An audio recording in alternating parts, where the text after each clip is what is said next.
Estamos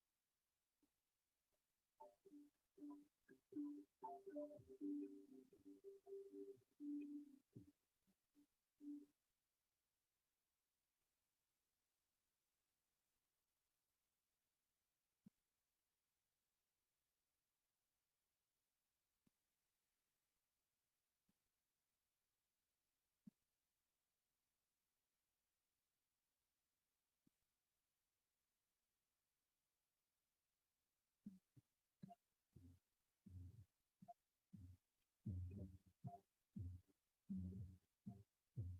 E essa daqui é o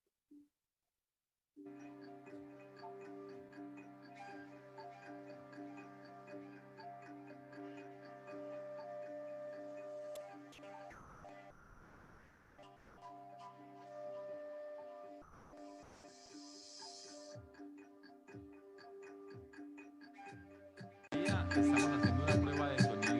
completo de sobre diversos temas. Para quem quiser depois assistir a transcrição, ela vai ficar gravada nas nossas redes sociais. Oi, bom dia. Para quem está chegando agora, a gente convida vocês a ficarem mais um tempo no ar, perto da gente.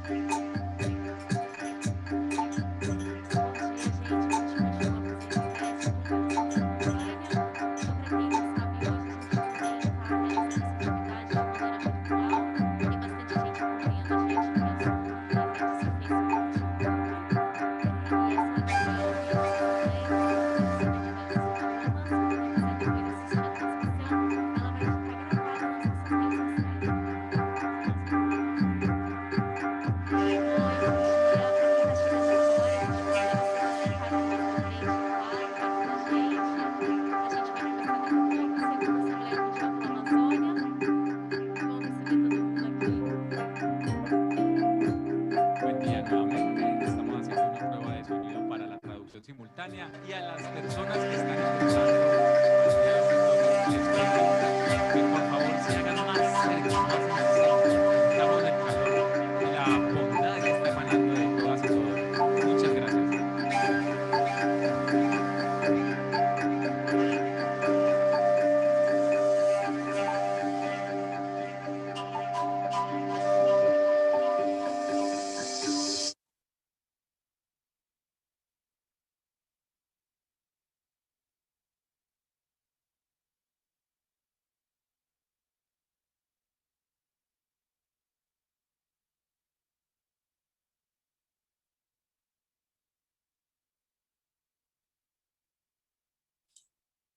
What was just being explained is how to use the interpretation feature. All you have to do is to go to the lower bar, choose the lower bar of your screen, choose the English language. When you press the, well, he's explaining now. There are Spanish and Portuguese as official languages, but we also have French and English, and we're very happy to meet here in the city of Belém do Pará, where the Amazon River launches into the Pacific Ocean, the Atlantic Ocean, sorry. So this is going very well. I understand the warmth of our colleagues here and the memories that they bring from their territories in the Pan Amazon and Latin America and the planet. If you want to hear it in English, you have to press the globe, Bom dia de novo. choose the English A gente channel. vai fazer as falas aqui de representação de temas ou de For those who participação. are A gente speaking pediria para here, vocês sentarem we want to invite you to sit. If you're going to speak, na hora da fala, tá? please sit Obrigada. on the front rows, first and second rows, in order to have access to the podium. Thank you.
sou a Janaína Uemura, representação educativa, o Coletivo 660, e a gente faz parte da Assembleia Mundial pela Amazônia. A gente queria começar a Assembleia hoje. Espero que vocês estejam prontos para começar com a gente. Então, hoje a gente gostaria de começar com um poema.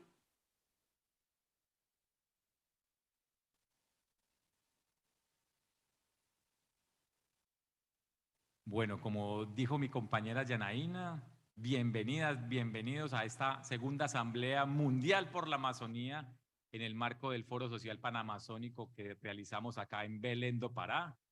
Y vamos a comenzar con un pequeño poema.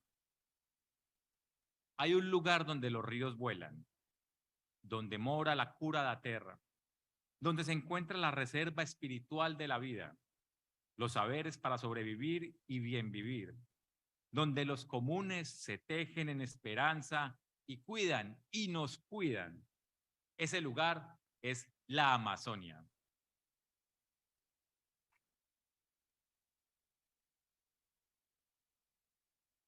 Então, aqui a gente se reúne na Amazônia para a segunda Assembleia Mundial pela Amazônia, como o Álvaro falou, em Belém do Pará, que está acontecendo hoje, no dia 28 de julho, na abertura do 10º Fórum Social Panamazônico. A gente constata que hoje a Amazônia ela é fonte de vida e ela está ameaçada de morte. Se não salvarmos a floresta, não se salvará o mundo, pois é a floresta que segura o mundo. Nós somos seres inter- e ecodependentes e com a Amazônia nós podemos escutá-la e levantar as nossas vozes. Bem-vindos, bem-vindas e bem-vindes.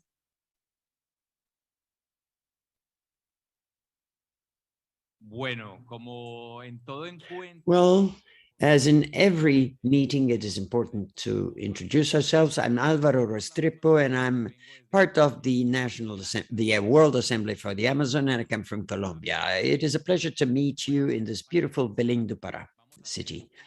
To begin, we're going to make an offering for word and feeling for the Mother Earth. We will invite some people, because we're all the assembly, yes, but as we talked before, let's follow this in your territories and with our sweet words in this offering for struggle and resistance for Mother Earth and the Amazon. So we invite all those who came from Peru, Colombia, Bolivia, Peru, Brazil. Could you please come over, I think he said.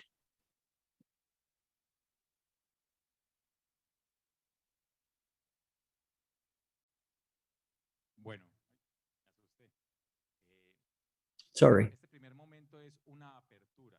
This first moment is an opening Tejido. where we begin this Cada uno de nosotros en el corazón. tissue, this threading, this interwoven sharing. We will share our memory, our feelings, our affection, and our resistance. I would like to remind you, I don't know if everybody saw, but we have in simultaneous translation. And for those who are participating, I would like to hear the assembly only in Portuguese or only Spanish. In the entrance, there are headphones that are being distributed so that you can follow in the language that you choose. Well, thanking this Amazon Mother Earth that receives us with the memory of those who came before us and to us. We will give them this sweet word that dreams to be an engine for life. We'll start with this colleague here who comes from Colombia, speaking in indigenous language, Maria Rosario Chicunque. I come from the beautiful country of Colombia, representing in the 10th Social Forum of the Amazon to defend the Amazon. Indigenous language.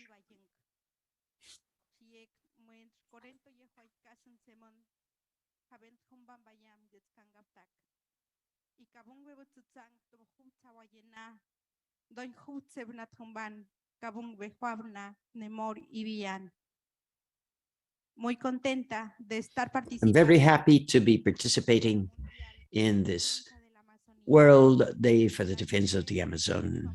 The women are forest, our Amazon, our water, our ocean, and we connect from the spirituality.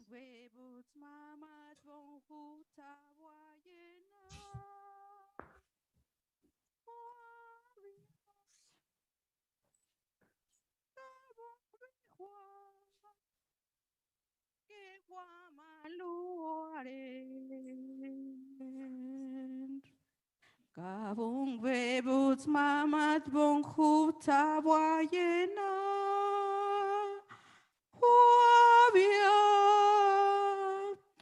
kabung behua kem guamaluare.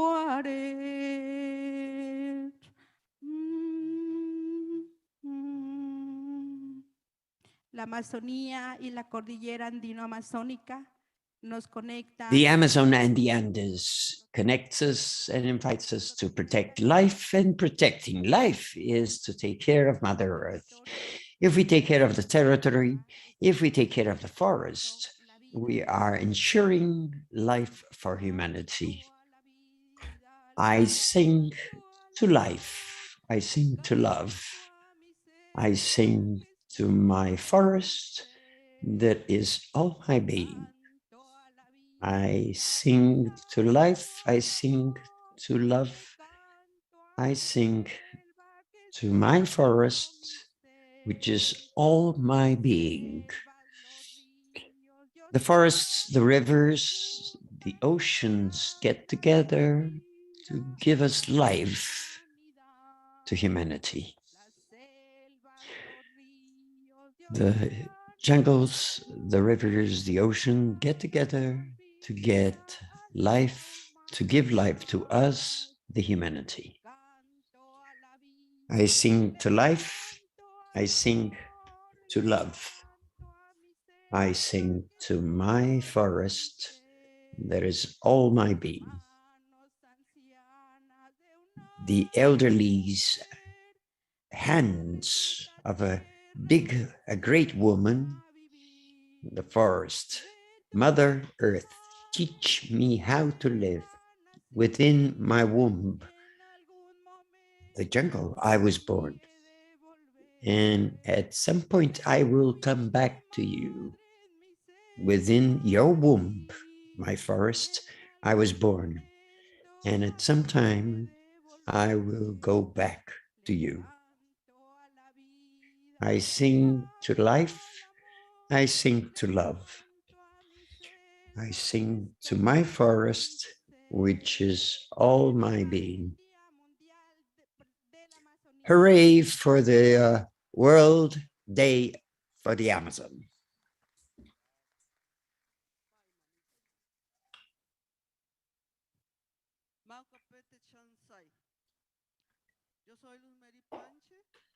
I am Luz Marie Panche of the NASA people of Colombia, Caquetá, Colombian Amazon. And we greet the World Assembly for the Amazon and the forum, the social forum of the Amazon. And we're here to make up for the voice of the forest, Mother Earth. Hooray for the originary people of the Amazon and the Pan-Amazonic region. We live as human beings with a mission to be guardians of the earth. The earth doesn't need us to exist, but we need it to be here, and that's the mission. So, my colleagues, we express this greeting, and we want that the commitment be done on our part in the Amazon, in the Pan-Amazonic region, and in humanity, so that we recover the conditions of human beings and be able to protect Mother Forest. Let's reconciliate with Mother Earth. Let's reconcile with Mother Earth so that there is peace, life, and health and dignity.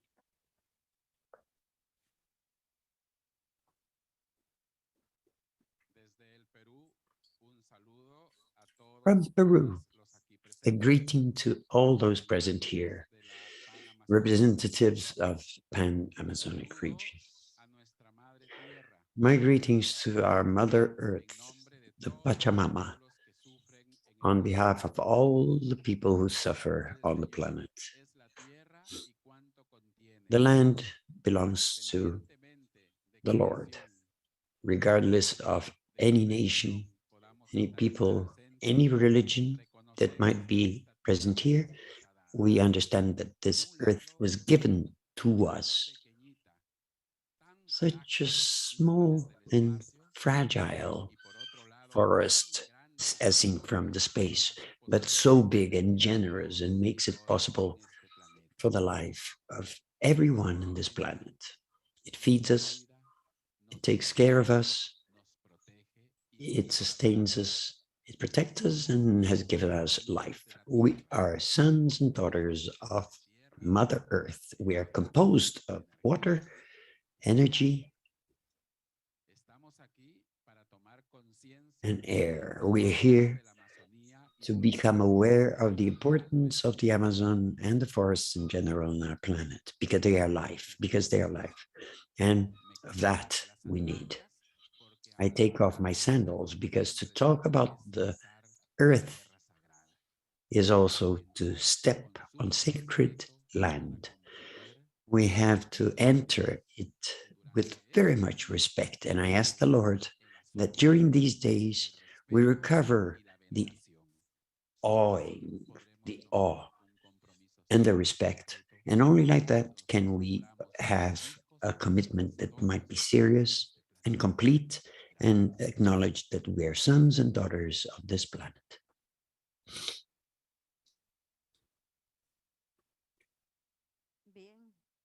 Well,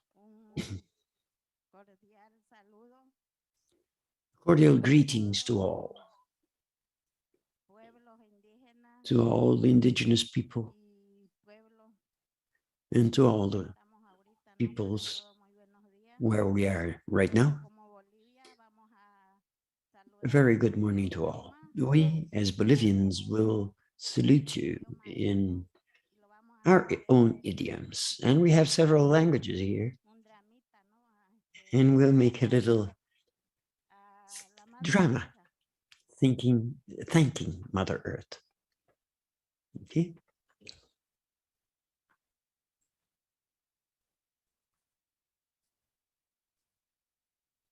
Bueno, la compañera ahorita va a cantar en su propia idioma y nosotros vamos a bailar para así agradecer a la Madre Tierra.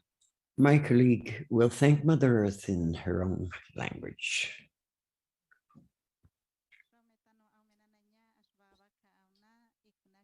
Indigenous language,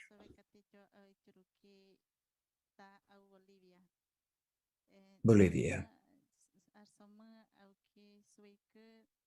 Nación indígena. Bueno, asomó su chanca su pasoni a una su ibesa idioma.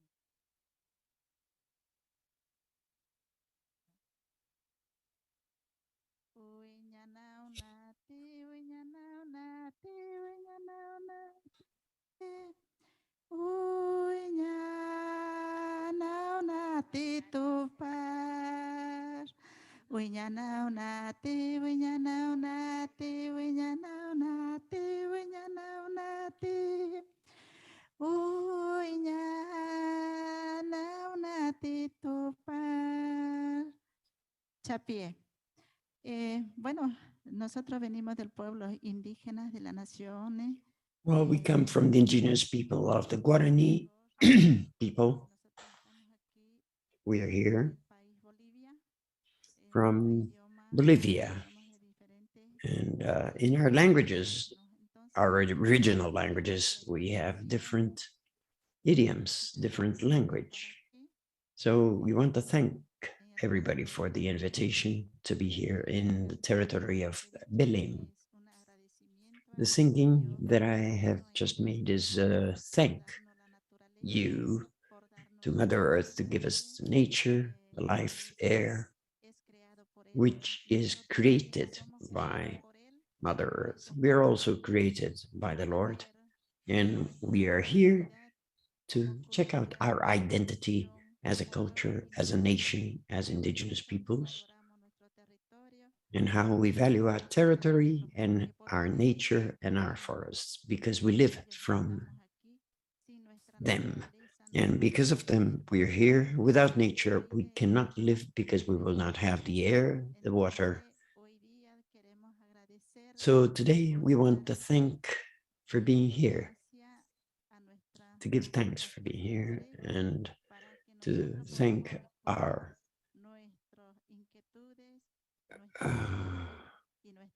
ushers to this place to expose our necessities.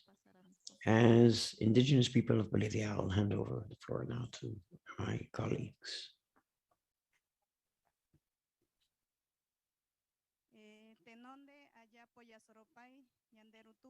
Indigenous language.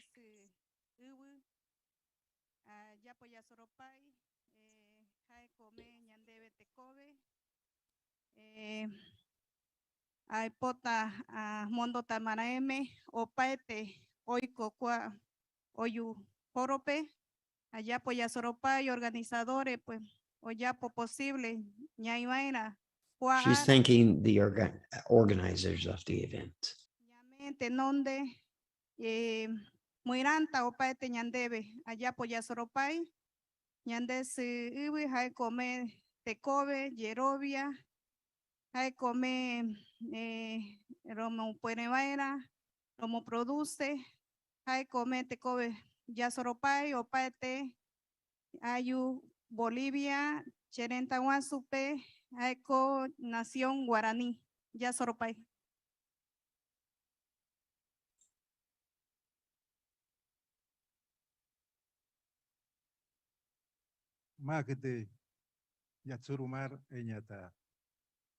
Indigenous language.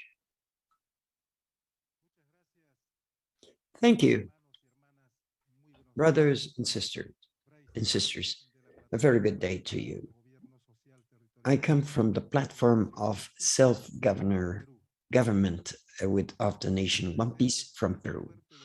I would like to thank the strong spirit of the ancestors, because that spirit has followed us in this voyage from our territories to be here.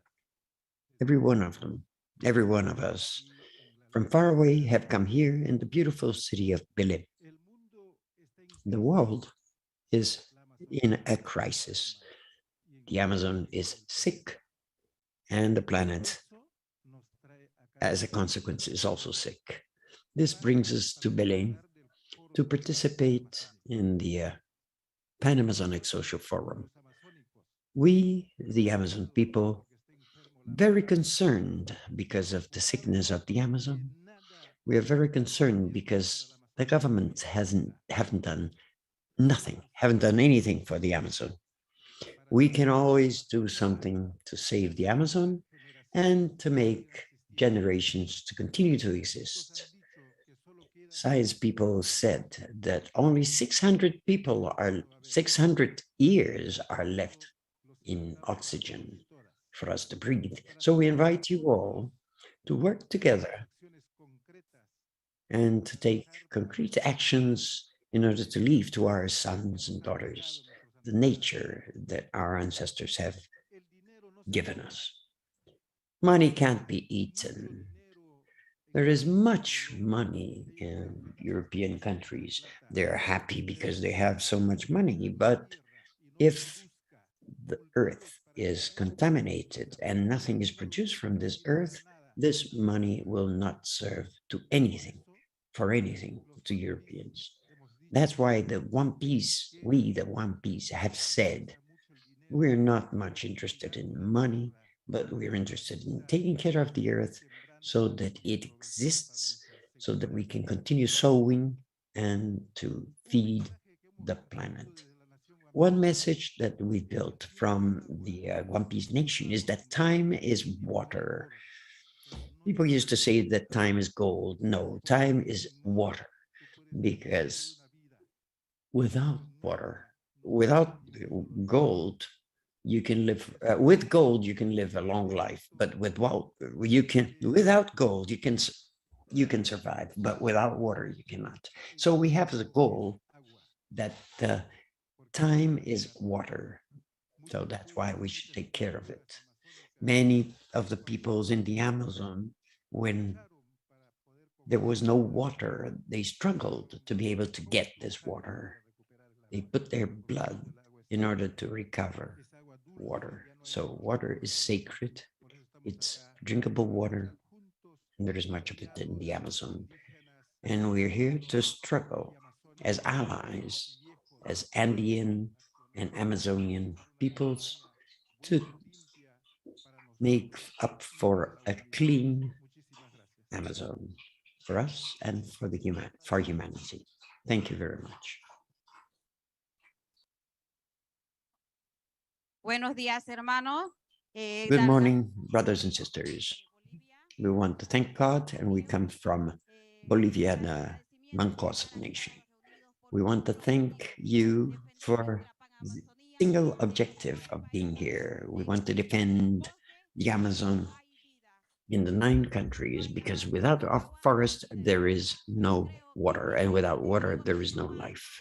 This is the main objective that we have to make known to the world in this forum, because we, the indigenous people, are really being shut up, and this nature is the one that's being shut up by the extractivists. Hooray for the Amazon. Can't you hear me? Hooray for the Amazon. Good morning, brothers and sisters. A great greeting from Chiquitania. Let this meeting be of unity, much strength to save the Amazon. Thank you. On behalf of the platform of coordination of the Preposta for Bolivia, we want to greet every one of you. We want also to thank God, because we're here. We have reached this place safe and sound. We've traveled a lot to be here, and we know that everybody that's here is here to contribute and work for the defense of Mother Earth. This space is very important for us. We're here, and each one of us, I believe, have to contribute and work to and pick up work to take to our homes. I would like to thank all the sponsors, and I want to thank the group of Bolivia where the Bolivians are, Bolivians who still resist the extractivist policies that exist in our countries. Thank you very much. Hermanos, con permiso de todos ustedes, mi nombre es Jaime. Brothers and sisters, I ask for permission. My name is Jaime Coriseta. I come from the Guarango people in the south of the Amazon. To close, I would like us to hold our hands, and I will try to connect with the sacred sites that our culture has. The rocks, the Torago, the Manga. Please, I'm going to ask that all those who are here illuminate us and strengthen us and gives us knowledge to continue struggling in our territory for the Amazon. Indigenous language.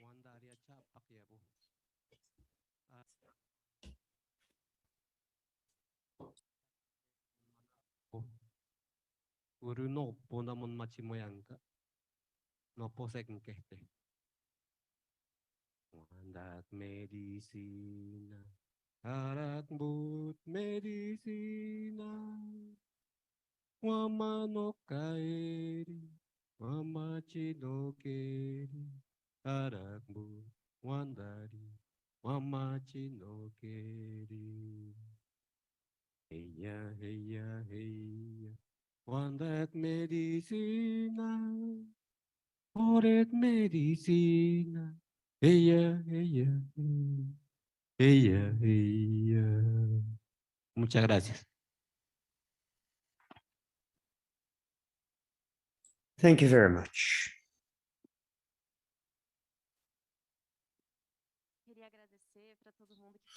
I would like to thank everybody who participated now.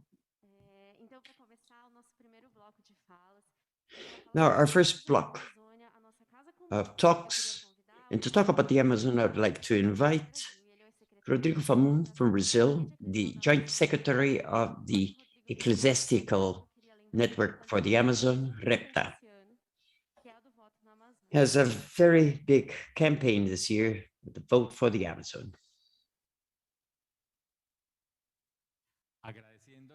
I would like to thank everybody for having opened their hearts for the sweet words in this first cycle of opening. And we continue in the space of the second World Assembly for the Amazon. Now we will continue with the program. And I'd like to leave it to our colleague, Janaina. Olá, bom dia a todos y todas. Buenos días a los hermanos hispanohablantes. Les pido permiso para hablar en portugués.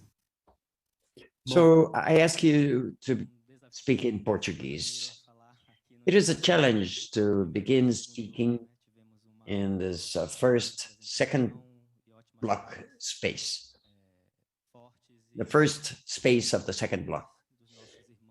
We've had strong pronunciations of our colleagues who made their talks. On behalf of the Pan-Amazonic World Network, I would like to thank everybody for being in this space, a space in which we reaffirm our struggles and we meet again our campaigns, our colleagues that are in the Amazon, to cultivate our common house, our territory, the territory we live in. So I'd like to point out that RIPAM is in all Pan-Amazonic countries, 9 territories with some kind of articulation. And our first mission is to be to the service of Amazon populations. If I can define a network today, I would define it as a network to the service of the Amazon and their people. Main demands that are coming out of this territory, and I think you know about this, about the problems that all the Pan-Amazonic people face, reinforce our responsibility as a network that comes from a religious organization, which is the Catholic Church, and that puts itself available to dialogue with different organizations that are also in the territory in order to defend life. We recently have gone through inside the church a synod summoned by Pope Francis that is also a defender of this cause and very near everything that happens, and that involved the whole of the Catholic Church to look into this space. De internacionalização da Amazônia, de colocar os interesses. So there should be no intervention in the Amazon or to put the interests of the Amazon to the looks of all the other countries in the world, but looking at it as a biome that is responsible for regulating, that is in charge of regulating the climate in the whole world. So the Riverside people and the Quilombolas that are much ahead of us with this awareness, and we should learn with them. And the indigenous people, of course. And in this synod, more than 80,000 people were heard in the whole of the Pan-Amazonic region.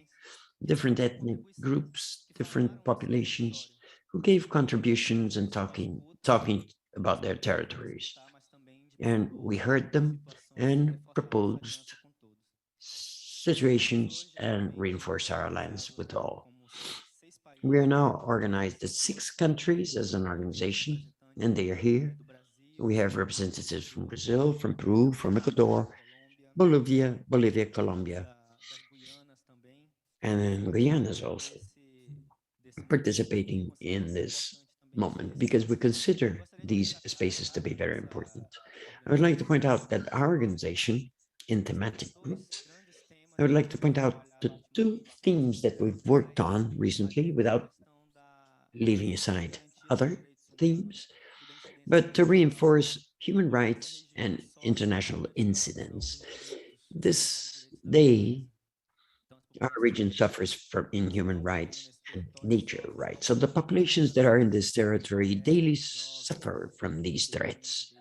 Women, youngsters, Riverside living people, and Quilombolas and other traditional populations. So the defense of human rights of the Amazon population is what moves RIPAM, what moves our network to be part of all this movement of all of you who are present here. So we see this action of ours is extremely necessary, and we acknowledge that this is our mission. To give you an example, today is the closure of a great moment, a great formation of training of our school, the Human Rights School in Manaus, where we had 26 leaderships of Pan-Amazonic peoples who present concrete facts of violation in the territories.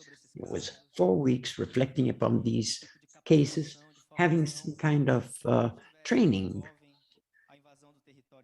In several cases with their invasion of territories, indigenous territories, and developers, sexual exploitation and traffic of people, especially in the frontier regions, the violation of women's rights, one of the big themes also put, and so many other themes that have attacked our territory.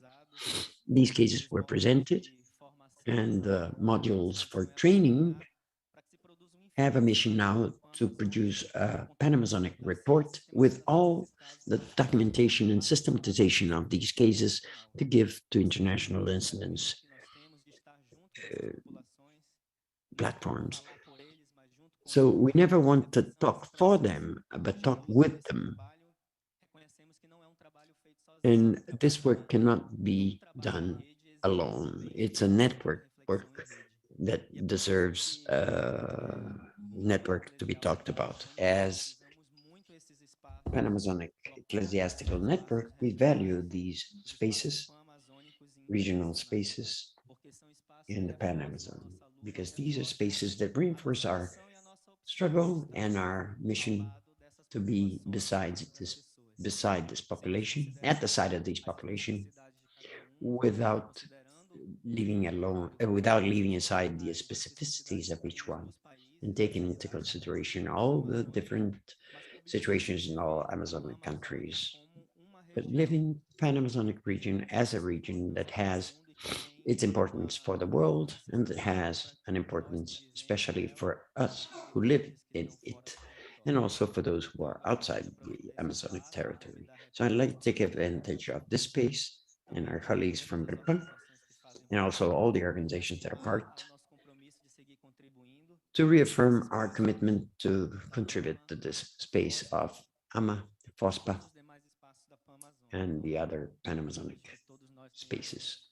I wish we all have very good days in the 10th FOSPA, and let's take advantage of this moment to reaffirm our struggle and our dialogues and our articulations, always reminding ourselves that we have much struggle ahead, but we're not alone. Thank you, and a good event to all. Muchas gracias a Rodrigo, que me faltó mencionarlo en castellano, que viene de parte de la REPAM. Thank you, Rodrigo. He comes from REPAM. Thank you again, Rodrigo. It's good that REPAM be here today and all representations for the Pan-Amazonic region. Before continuing, I'd like to remind you that if you want to follow the assembly in Portuguese or in Spanish, we have simultaneous translation. All you have to do is to come out to the entrance and pick up a headphone and a small receiver in order to hear this conference in your own language. Here in this space, we are hearing the voices of the Pan-Amazonic, and on behalf of Peru, we will invite Denise Chavez. A clap. Please applaud her. We are water, we are resistance, we are a dream that sings. We are the Amazon. Denise is coming. Welcome, Denise. Very much. Thank you very much. Today is a very special day for us. After so much virtuality, to look at each other, to hug, and to smile is the most beautiful thing that has happened this morning. To look at us and to see everybody directly is very important for me, because we want to be moving again. Again, we want to come from different organizations, taking our voice to every moment of our meetings. We know that in Latin America, and we're going through very serious situations, our countries at this time have a responsibility over what happens in the Amazon. The deliveries of our territories on the part of the states have become permanent. Every day we see how states, through their constitutions, their laws, make our territories as gifts to companies without taking care of the existence of the indigenous people who live in this Amazon. This is a situation that more and more we can see in our countries. I also think that now we are having to face other threats: narco trafficking, illegal mining, and the presence of transnationals, and the presence of these organizations, illegal organizations, that do not permit the indigenous people to continue defending their rights. That's why we have more and more the presence of defenders of the environment that are being murdered, brutally murdered by these illegal organizations that want to take property of the territories, and that our states have a lot of fault because they don't put a stop to this. Much to the contrary, they do not, they look up to, they don't look at these situations. That's the situation of Peru. Peru apparently did not have assassinations of defenders of the Amazon, but now we have a list where these assassinations are featured, and it is very deplorable that this grows, and we cannot permit this to happen in our Amazon countries. On the other hand, we have another situation that becomes more and more aggravating, which is violence against women, sexual violence, domestic violence, and the violence that is threatening our women in our communities. It becomes bigger and bigger. The transnational companies that occupy our territories, which in this situation generate violation of their bodies and their life. El tema de toda nuestra cultura. The ancestors and our culture is losing itself by the illicit acts of these companies that become proprietors of our territories. We have been struggling against these situations. One of the most important things that happened is that in the month of June, we've made the pre-FOSPA, and in this pre-FOSPA, we were able to get a declaration, to make up a declaration. And in this declaration, we are demanding states to put a stop in this situation of oppression affecting our territories.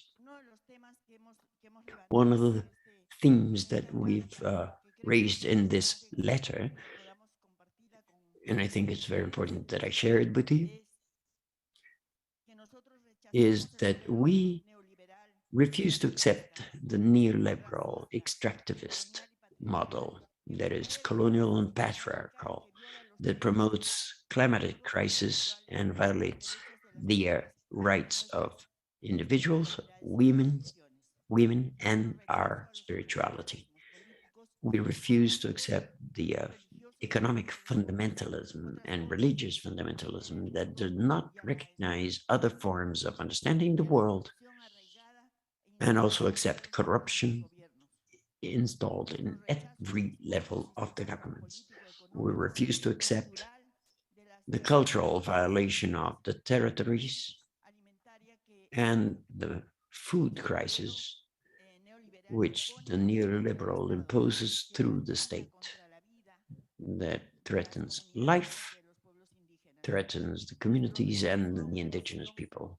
We refuse to accept a market view of life, and against our women who violating their rights and their freedom. We're a direct target of the attacks from companies. We are partners in eco-solidarity facing the climate crisis caused by predicting capitalistic consumerism. So we want to strengthen processes of recognition of the territory and the autonomy as an expression of our identification of our territories and free self-determination of our peoples, and self-government that are being contributed with by the Amazon indigenous peoples. Thank you very much. Thank you, Denise. I'd like to thank again for the participation of Le PAN here. They have a very important campaign. I vote for the Amazon is the name of the campaign. And I have an announcement. We are looking for Lolita Piaguaje and Janela Sanchez, who are waiting outside for the press. There is a press round waiting for them. I want to invite Arguera, who's going to be talking about the Amazon in Brazil, Irma Arguera. And once again, we are looking for Juanita Piagoje and Janela Sanchez for the press release outside the auditorium.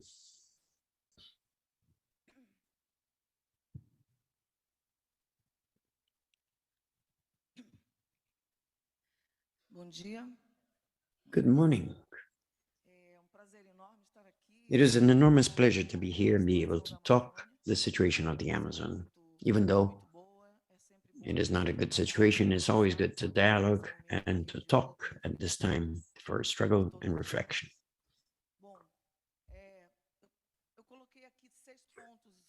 I've put 6 points that I found to be very important to show a little the situation.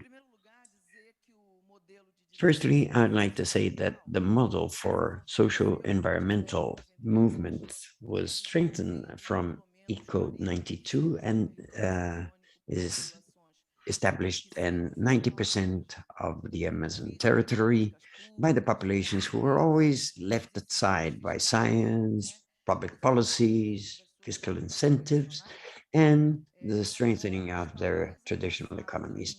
Nowadays, this model is being threatened more than ever. We are at a moment where we have the imminence of climate disasters, environmental disasters also, and threatens to food security. And the biological richness of the Amazon is strategic for the 21st century, and the traditional peoples of this region have an important role to put up, not only in the understanding, but the viability for the future of this country, of this region. And they have to be respected in their territorial rights that should be supported by inclusive political policies, public policies, that include environmental concerns. The main drives of change in this region as associated to environmental change are related with the change in land use and climate changes. The first one, use of land use, means deforestation. And it's also related to the issue of extractivism of wood, mostly illegal, mining in indigenous lands and public lands. The drive for public climate change, which is very complex, involves the possibility of death, progressive death of the forest. Scientific studies showed that in 2050, we will have lost at least 50% of species of trees in the Amazon in a scenario without governance and with intense climate change. Deforestation in the Brazilian Amazon reaches 13,000 square kilometers. And according to INPE, if nothing is done, and nothing is being done by the present government, we will reach 15,000 square kilometers of the Brazilian Amazon forest. The deforestation brings changes in the hydrologic cycle of the region, changing rains, levels of rivers. The invasion of land also warms up the market for land and is part of the process of deforestation. And there are at least, is responsible 15% of deforestation. So forest fires in a humid forest that suffers with droughts are also associated to land invasion. And this land invasion happens also in indigenous lands. The discourse of the Brazilian government about the new destiny, the new fate of the Amazon forest made a race for public lands, made up for a race in public lands. And on one hand, we have a predatory extractivism, extractivistic model. There was a disassembling of protection organs of the government, and there was a reduction of participation of civil society in organs such as the National Council for the Environment, CONAMA, where I participated as a representative of the Brazilian Society for the Practice of Science, and also other important democratic institutions. Besides that, the legislative power tends to approve very easily the project for flexibilization of diligence of laws, legal legal framework for the Amazon. It is a horror circus bringing Aqui a importância environmental problems. das áreas protegidas, que representam quase 50% da Amazônia. Indigenous land that represent 50% of the Amazon can be the reservoir, the last stand. All this ethic Da biodiversidade e para a manutenção dos serviços ecossistêmicos. Então, a garantia dos territórios tradicionais é fundamental para a manutenção das funções ecológicas do bioma e and all toda these things are fundamental for the maintenance of the biome and their development. We have to stop the exploitation of lands that increase the borderline of agribusiness for the effective protection of these areas with the support of traditional communities and with the punishment of environmental crimes. But there are no projects that function here in the Amazon. The fifth aspect is that in the Amazon, there are the worst social indicators in Brazil, where violence becomes totally spread. Population has the least levels of poverty and with the lowest objectives of sustainable development.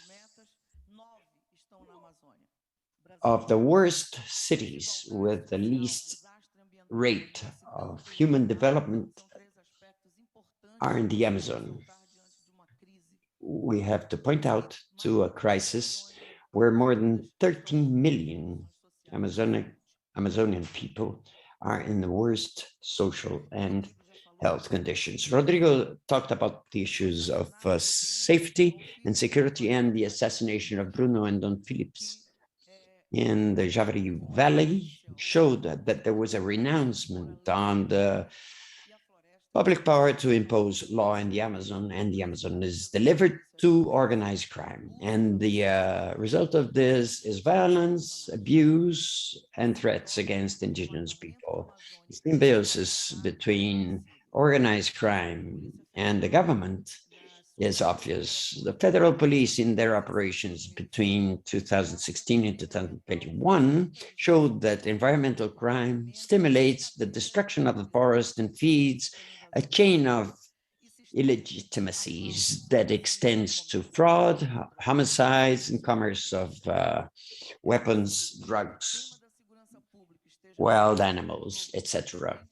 It is important that the new president has an agenda for the Amazon, without which any Amazon development will not be successful. We do not want a new bioeconomy coming from outside the country. And I would like to say that this bioeconomic plan is intensive in investments and with highly qualified work. But the Amazon cannot assume a development model such as this with the base in technology without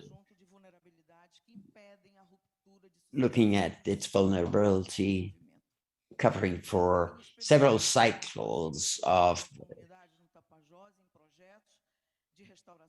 retardment of its development. My studies on the forest show that the life capacity of the original people can sustain the forest, but this is usually threatened when economic interests advance on the territories. And what has concerned us is how the changes in the management of species and the environmental degradation with intense fires in forests that are associated to the condition of the forest are diminishing the resilience of the system and harming the traditional bioeconomies. We cannot forget that the use of land of the territories by original population are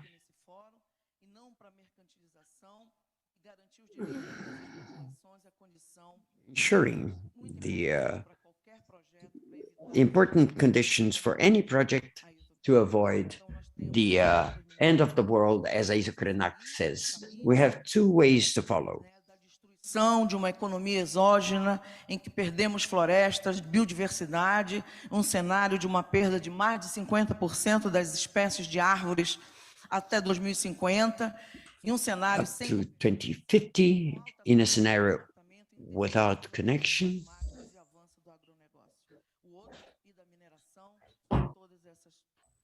And the other path is mining and illegitimate predatory activities. The other is the path of sustainability associated to a sustainable way of management of the forest that has to be very well delineated based in strong science that requires a change in education of science on the Amazon and also requires the participation of traditional populations directly related to this proposal. One important aspect is that there is no scenario of 1.5 degrees Celsius in the world without the Amazon. The region has to be strengthened in the sustainable development model. Thank you.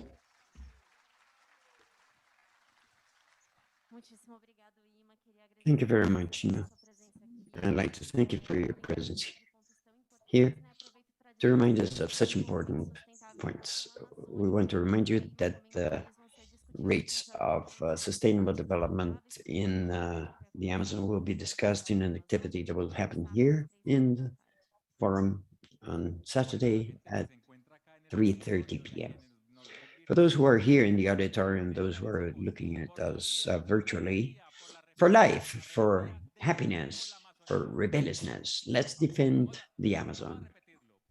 Let's repeat it, for life, for happiness, for rebelliousness, let's defend the Amazon. Thank you all. We continue to hear the voices of our great Pan-Amazonic region in different territories. So now we'll hear from Colombia, a dear friend whom we've seen in the initiation of this event.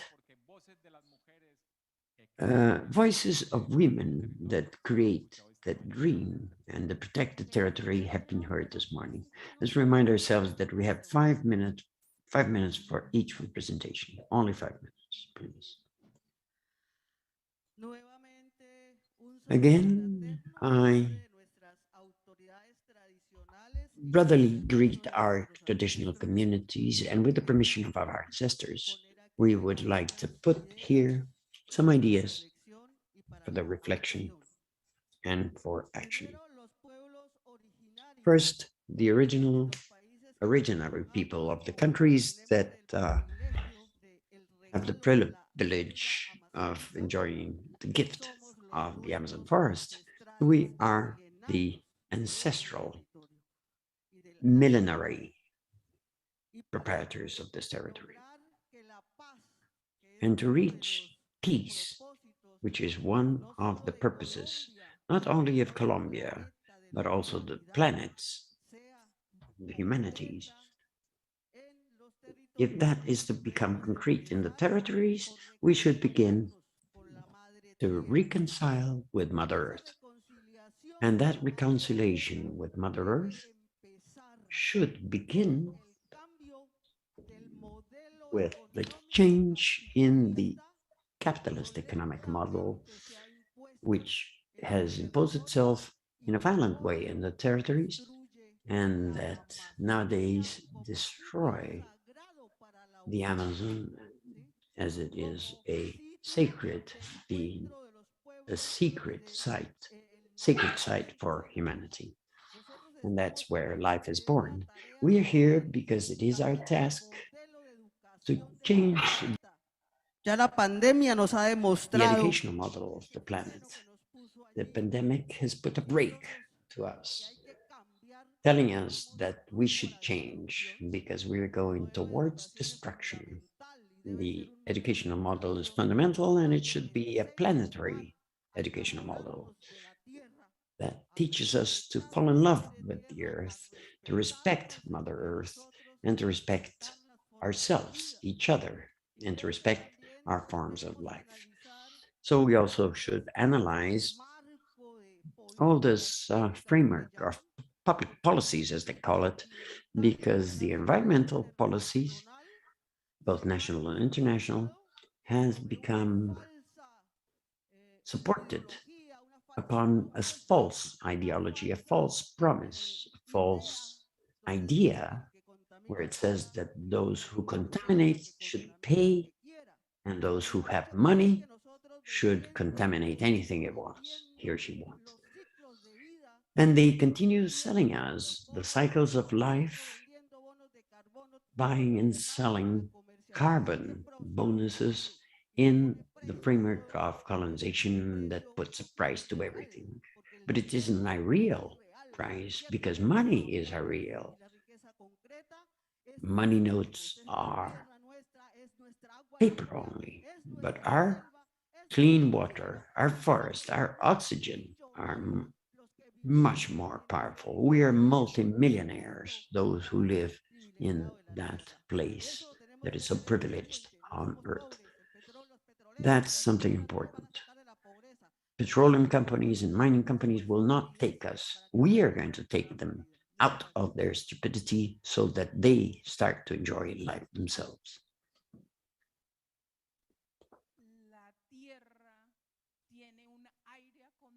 The Earth has an air conditioning system that's called the Amazon.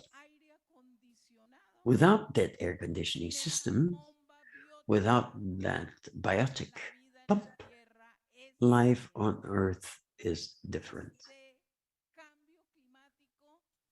This climate change is demonstrating to us via the pandemic and via sicknesses. All this climate imbalance is being suffered by human beings. And if humanity doesn't understand of that relationship, then it's all closed. We are kept apart.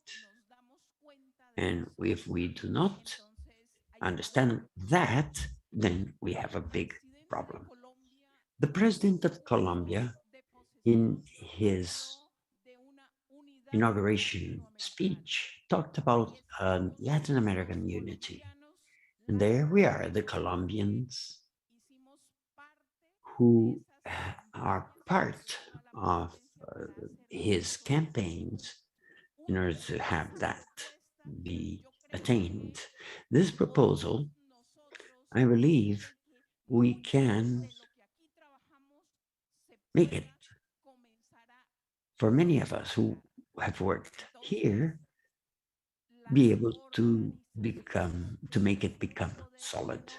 We, the organizations, have an enormous power, and this power is the one that should be continued to be exercised. We, the people in the Amazon, are different from the rest of the world.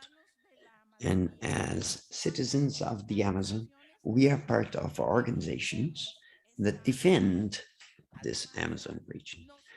Besides, we are being implemented, we are being sent towards an energetic transition. And that should be reviewed because that energetic transition, as promoted by multinational companies and the government powers, is an energetic transition so that the model continues to be alive. It is to change hydrocarbons for mining, because that comes very strongly from mining and from several elements that are necessary for the batteries and energy conductors. So this energetic transition should be an issue that is in the agenda for discussion of everybody. And the proposals should come from the organizations. Energetic transition for the Amazon should be very different from the energetic transition as it happens in a big city. So we are there to work for all these initiatives.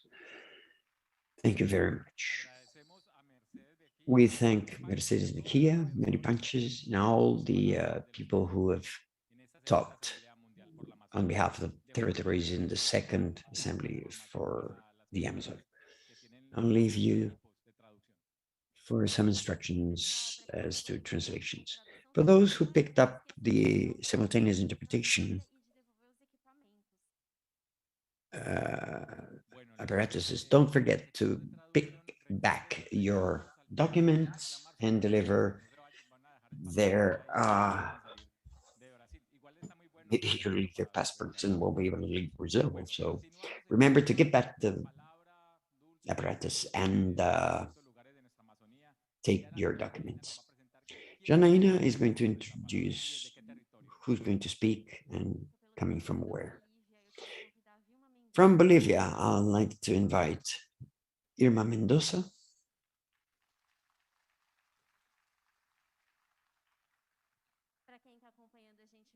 For those who are following us virtually, we have simultaneous translation via Zoom. All you have to do is select the globe on the lower part of the screen and choose the idiom you want to be hearing this.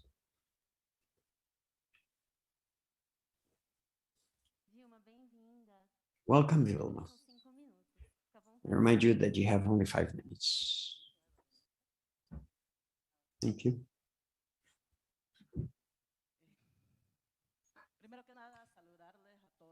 First, I'd like to greet all of you who are here participating. I'm Vilma Mendoza Miro. I come from the Mozapain Nation in Bolivia. We have 36 nations recognized. I'm president of the National Confederation of Indigenous Women in Bolivia that agglutinates 34 nations in Oriente, Chaco, and Amazonia. And we live in collective territories. But at the same time, we're here to make our proposals known and on behalf of the Articulation for Institutions and Organizations with the Territorial Base in Bolivia, which take ahead from the 1st to the 13th of June, our pre-FOSPA. And with that, we've come to establishing 10 demand points, but also we've asked that you adhere to our letter for the presentation. Once I come back from Belém do Pará here, to present a letter to our President Alce Catacora in Bolivia. Now, we will make our established points in Bolivia. One is to break deforestation and illegal fires in the forest in Bolivia. From 2016 to 2020, we've had 1.3 million of nature that's been put at fire and lost.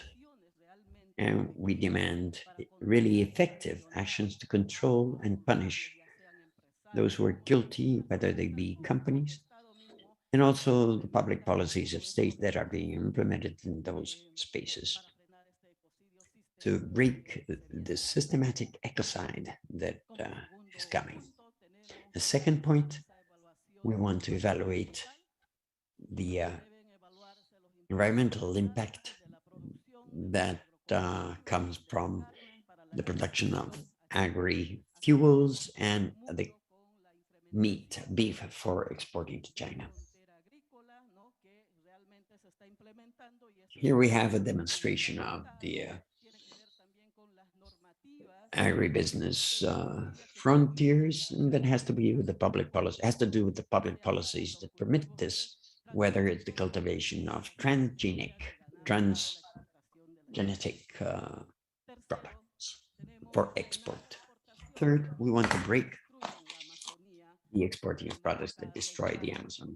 Here we want to regulate the exports that are based in deforestation and the contamination of the Amazon, such as soy, beef, and gold, which, according to public policies nowadays, is increasing not only in collected territories, but the rivers of Bolivia, and also in the protected areas that are the common assets of all Bolivians. So we, as an articulation, believe that we should regulate exports. First, here we point out to ensuring food sovereignty without transgenic or agrochemicals that generate dependence on multinational or to the multinationals and destroy our native seeds. So the state should ensure this sovereignty and food security, but not implementing transgenic, but strengthening and implementing traditional practices that we've been working, the indigenous people have been working, and which the pandemic made to discover that the policies that we, the indigenous people, have in this issue are really adequate for the environment, for nature, and is a friend of the environment. Fifth, to free our rivers from extractivists, mining extractivism. Our rivers are dying, our fish are dying, contaminated by mercury because of this gold fever. Here, we are not permitting the safe feeding within the territories because the fish are contaminated by mercury. So many indigenous people in Bolivia, where we come from, our rivers have lately been contaminated, and not only the food by the fish, but also because of the water, because many of us live at the riversides and consume river water. And nowadays we find rivers that are not clear water, but now because of the draining of rivers, we have brown water in the river. So lastly, there have been research in which children are being contaminated with mercury in their hair. So that is very concerning for us. 6, we want to abrogate the law that permits the construction of the Tipnis Road. This is a case that has not been supported by justice that are demanded by nations in Bolivia. We should remind you, maybe you know about the Chaparina case, in which in the government of Evo Morales in 2011, there was a march demanding the respect and the livelihood with nature was blocked in their rights, and we still don't have that justice, and we demand that justice that should advance. 7, say no to hydroelectric plants in the Amazon basin. We do not want projects that destroy the biodiversity in our territories and replace or relocate communities, as has happened in different territories where there is a total conflict among us. And this is precisely what we do not want to continue existing. 8, to break the submitting of indigenous territories, submission of indigenous territories, and to accelerate the process for indigenous autonomy. It's been 10 years that we have only 3 territories that have gained autonomy, but this autonomy isn't exercised with their own norms. So there is no Amazon without indigenous people, and there is no Amazon without indigenous people, and there's no indigenous people without the Amazon. So to make effective the rights of nature, Bolivia has acknowledged the rights of Mother Earth, but in the practice does not respect it and harms those who defend it. Presently, we're going back in these issue of rights because there is a total attack to rights that are not being recognized. Then we have 10. We have to implement indigenous and farming alternatives to generate alternative policies to strengthen our initiatives that we have among the indigenous people, and that have to have public policies and participation to effectivize these public policies so that there is real food sovereignty. And we are very much concerned, and we want to make this known in this room about these points that we've worked in Bolivia with everybody who's here present. Thank you to all who have heard us, and we're here to put in action and make a good incidence according to our conclusions. Thank you, Vilma, and the 10 points that they built collectively, which doesn't work only for Bolivia, but the whole of Pan-Amazon. We continue with this journey in the Amazon basin, and through the voices we will hear a great friend, Adriana Huitrago, that comes from Venezuela. And we have then the last part and the conclusion of this first morning block. Adriana, we invite you. Liliana is an activist of the Political Ecology Observatory of Venezuela. Good to have you here. Good morning, greeting all of you.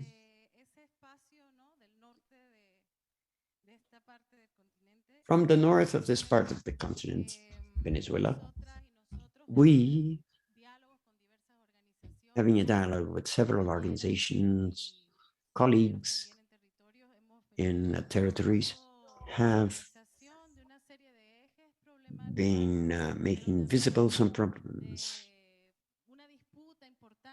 but also an important dispute about the Amazon in Venezuela that is being felt in the Amazon as a whole. One of them have to do with the mandate of exploitation and invasion and making it become a merchandise for the Amazon. Coming from a country that is profoundly extractivist, we have, at the time of crisis, blockings and blockages, as if that would be a safeguard in order to exploit the territories. And these territories of the Amazon in Venezuela are seen as conquering territories to be conquered due to the crisis, the civilizatory crisis in Venezuela. With nature and the territories, we have to stop with developmentism in Venezuela that has us put into a slavery to produce raw materials to the usual empires, but the new intentions, imperialistic intentions around the world. And with this also, we want to make visible that even though the Venezuelan Amazon is always out of pace as to what happens in the rest of the Pan-Amazonic because its circumstances. When there's fire in Brazil, there is abundant rain in Venezuela. It's always out of pace, but it also suffers strong deforestation, which increases every year. And we want to reivindicate the work of Tanima and other organizations such as ULA, REPAM, OICA, and those who configure the World Assembly for the Amazon that always accuse public policies as to what happens. Those who have defended the forms of life of these territories in Venezuela are confronted nowadays with the advancement, as was denounced by our colleagues from Peru and other territories, of some forms of violence that are heteropatriarchal and racist that are repeated in our territories in Venezuela. Also, we have a lesser incidence in the media and very much invisibilized by the polarizing policies of Venezuela.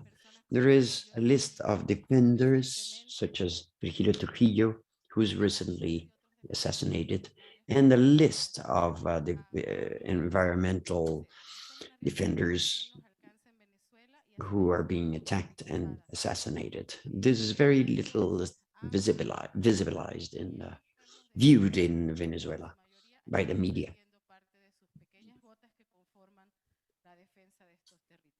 And these organizations are losing their little contributions that they make.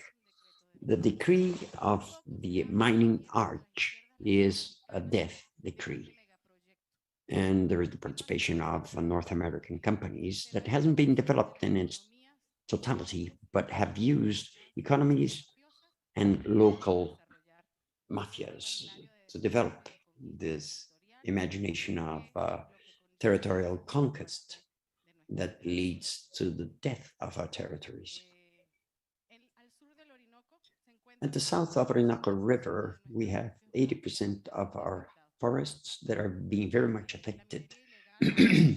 Illegal mining. That's what we call the garimpeiros in Venezuela. Unfortunately, has been institutionalized instead of disappearing. And this leads this logic to go to other territories outside the south of Venezuela. There is, a goldification of life that has to do with logics that we have also seen in other Venezuelan regions. It wasn't a mining country as has been the bad destination of several economies of our region, but nevertheless, nowadays, it seems that developmentist has brought Venezuela into being a very mining company, very mining country, sorry.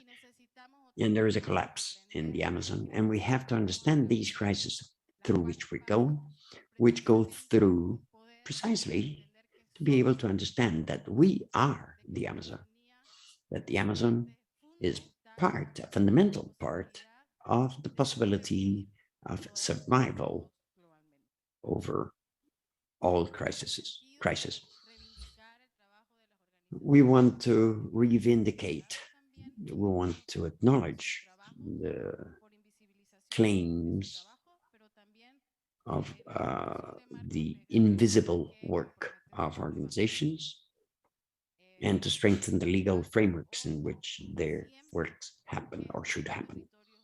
These are living territories. They're not empty territories where our brothers and sisters, around 24 indigenous peoples who live in the Venezuelan Amazon, who are working for the care of all.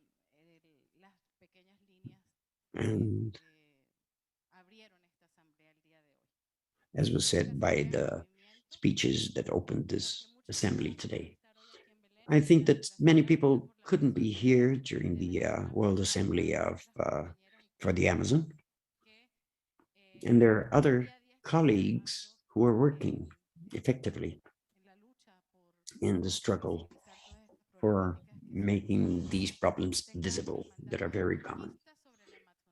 Let's stop the mandate for conquest that promotes epistemicide, feminist side. Not the states are responsible for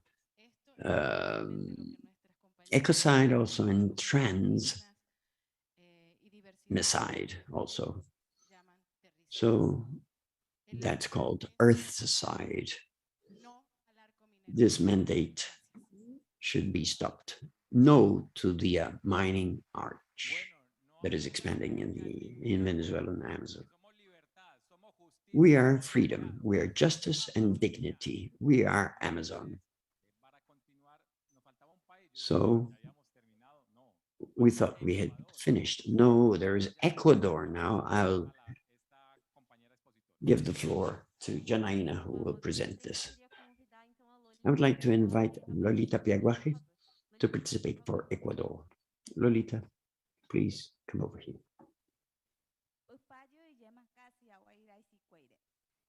Indigenous language. Very good morning to all. I come from Ecuador to share with you, and I'd like to greet the Ecuadorian Amazon. There is life for us. It is life for all human and non-human beings. For us, the peoples and nations that live in the Amazon region, it is important to have the Amazon. I come from an equatorial Amazon where there is much petroleum and mining. And for us, mining and petroleum, for us, is a threat.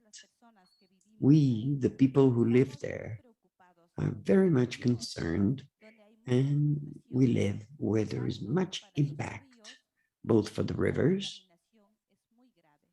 where the contamination is very serious, and also the water that we consume is contaminated, and the fish too.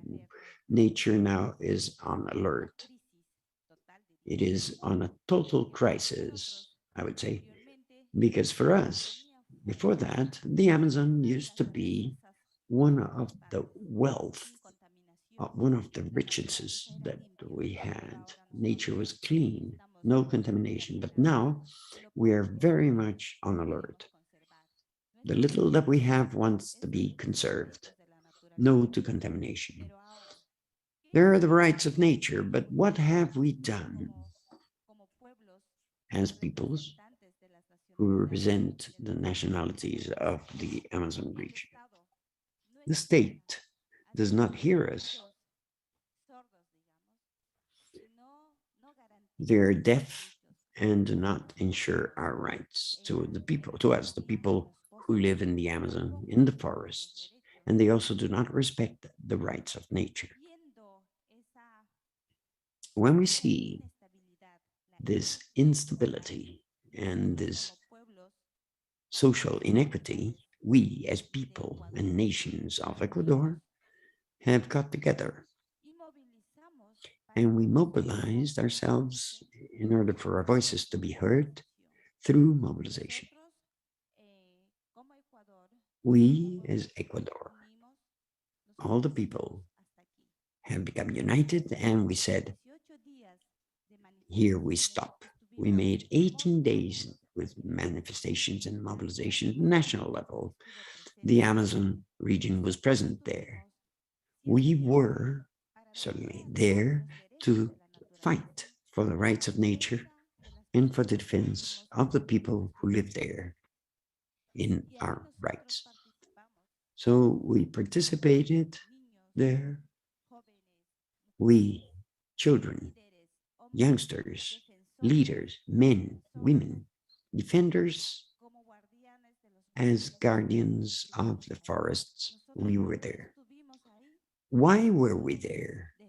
It was to fight for the defense of our territories, to tell the government that they hear us. We don't want any more oil or mining because that harms us. And one of the points that was most important that we reached in that March was the annulment of Decree 95, where they wanted to expand for more petroleum.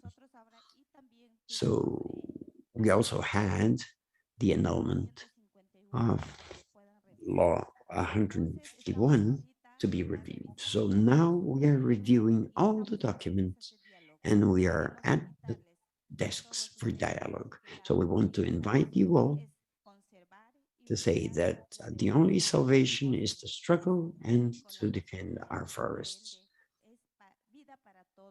It is life for everyone, for all the people who live at the world level. Thank you.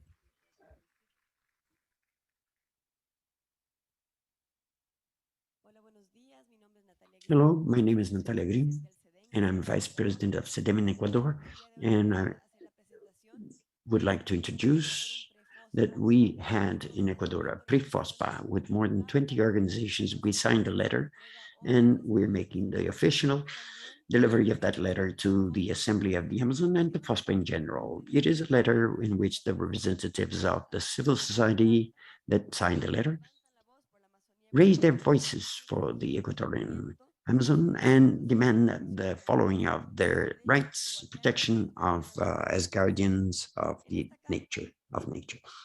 And in this letter, we talk about what's happening in Ecuador, what's happening with mining, with oil, with this present government, and we point out that there is an issue with juridical insecurity. And they say that companies are affected, yes, but it affects the populations, and we are putting forth what has happened in Ecuador, including since the last FOSPA here, regarding the violations of the oil spills, contamination, and the existence of mining, including during COVID. And what it has brought to our territories. We make a denunciation as to what has happened to us since the last FOSPA, and we make a presentation of several campaigns that exist in Ecuador to promote a world that is different, a different way of life. We are now in FOSPA, representing the walk of a delegation of the Tribunal for Rights of Nature that has an Ecuadorian member with a judge, Blanquita Chantosa, who will present the result of the International Court, and also to promote the configuration of the front, the parliamentary front for the rights of nature. In this letter, we present all the denunciations and we demand the follow-up of all these rights, and we demand that the voice of Ecuador be heard in these forums, because due to time, we will only be able to post this letter in the networks of FOSPA and the participation of Ecuador. Thank you, Lolita, and thank you to the delegation representing our beautiful country. Thank you, Lolita, Nachi. It's good for having you. Thank you for being here with us and to talk about the world situation and the multiple crises that are being faced by the Amazon. I'd like to invite Luis Marquez, our colleague in the Collective 660, professor at UNICAP, University of Campinas, Brazil. Luis, please.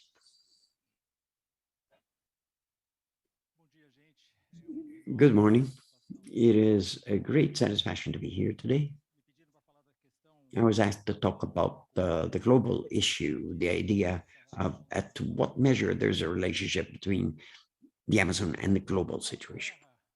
There is a war against the Amazon today, nowadays, and this is a very important war, bearing impacts that are of the greater level, is more crucial than any war that is happening nowadays in the world, including the Ukrainian war. And that is very easy to understand. Why? It's easy to understand because the Amazon is a critical element for the Earth system. Any fate of the Earth system of this planet and its inhabitants depend at great scale of the destiny of the Amazon. And we know, and Everybody who talked before me said so. They've underlined the critical situation that historically has never been as critical as this. Just for you to have an idea of what's happening in Brazil between 2019 and 2021, there was the deforestation by suppression of the forest, more than 34,000 square kilometers. Just for you to have an idea of the extension of this, anybody who knows the geography of Brazil, it's much bigger than the area of the state of Alagoas. The area of the state of Alagoas is 24,000 square kilometers, and we've suppressed in 10 years, no, from 2019 to 2022, and in 2023, there will be even more devastation. So it's an absolutely critical situation, and Amazon is totally inserted into the international level.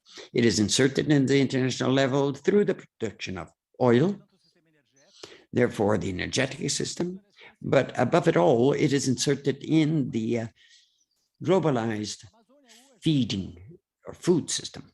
The Amazon nowadays has an almost impossible to believe number. Almost 70 million head of beef is in the legal Amazon of Brazil, 4 times over the human population in the country. So we, Brazil, the agro industry of Brazil, not us, the agro industry is responsible for 20% of the exporting of beef in the world, Brazilian beef.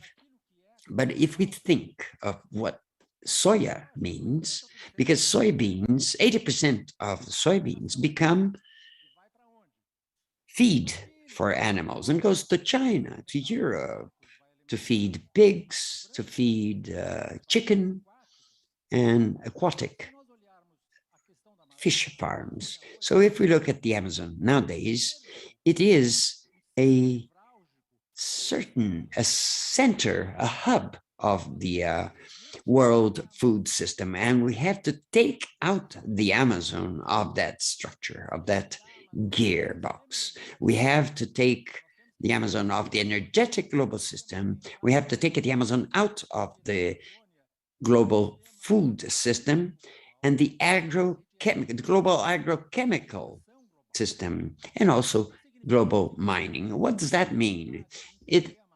We have to admit the Amazon as a sanctuary of biosphere of this planet. You see, in the beginning of the 21st century, scientists defined 17 countries that are called mega diverse countries from the biological point of view. 5 of these countries belong in the Amazon. So the center of biodiversity in the world is here. So we have to understand that since we are not capable of living without biodiversity, we have to understand that the Amazon is in the center of the planet. The rest of the planet is a periphery in terms of, in biological terms. Not only the Amazon, other tropical forests, but the Amazon represents more than 50% of the world's forests. So if the Amazon forest is not preserved, we have a clear perception that there is no place for the vertebrate species of the planet. Maybe some species, invertebrate, monocellular species will live, yes, but we are not going to live without the Amazon. So it is fundamental that we understand that there is only one chance for us to survive, and that chance is right here. There is only one antidote against despair, and that antidote is here. It is in the fact that the Amazonic populations assume the control of their fate. It is necessary that they go from resistance to counteroffensive and to be organized so that we can repel from the Amazon territories the 600,000 kilometers of planted pasture land in the Amazon and give it back. Am I talking about the Brazilian Amazon?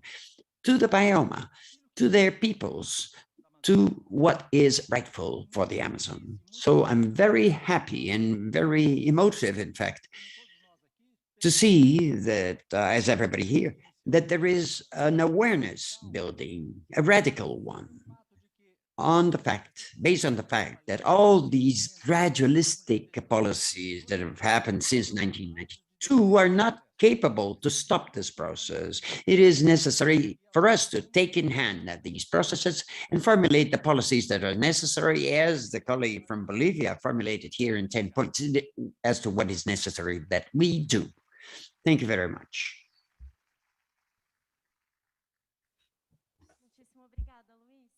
Thank you very much, Luis.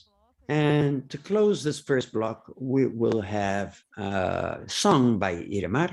And while he gets prepared, we will hear Adriano Caripuna from Porto Velho, state of Rondônia, Brazil.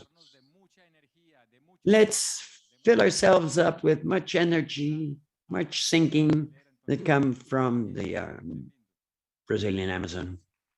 Welcome. Good morning. Good morning, my relatives. I am Adriano Caripuna. I'm from Porto Velho, Rondônia state in Brazil, and I come to express here what's happening to indigenous people in Brazil, Amazonia, Cerrado, Caatinga. The indigenous people have recently been suffering a lot with a project, a genocide project that attacks our rights, deforesting our forest. The Caripuna indigenous territory localized in Rondônia is one of the most threatened, and our people are also threatened with death through this criminal project, which is anti-indigenous, that liberate. It's 191 project, liberating for mining. And that's why I've come here with a temporal framework for territoriality for indigenous people. I tell you that the indigenous people is the only hope for a better world, so that there isn't a climatic unbalance. So I ask you all to make a boycott of Brazilian products, because many times this Brazilian product, like soybeans or beef and other transnational companies that are devastating our forests, come from a massacre against the indigenous peoples, also threatening isolated people. I don't use the word indigenous, because indigenous is also a colonizing word. As a representative of my people who made numerous denunciations in several countries. One of the first pronouncements that I made in 2018 in New York, denouncing the Brazilian state that is what it's doing, as to what it's doing to our territory and our indigenous people. Not one right less to the indigenous people. The Brazilian government prioritized deforestation in indigenous lands. It did not prioritize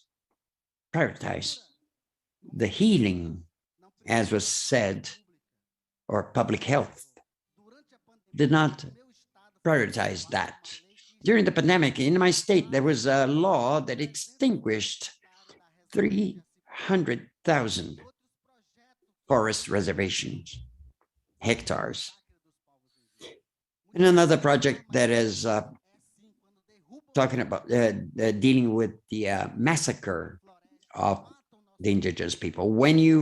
Is it a massacre? Yes, it is, because when you contaminate rivers and you devastate forests, you kill indigenous people. We, the indigenous people of the Amazon, are the only possible way for the climate imbalance does not happen. I have much more to talk about, but for the time being, this is what it is. Out with Bolsonaro.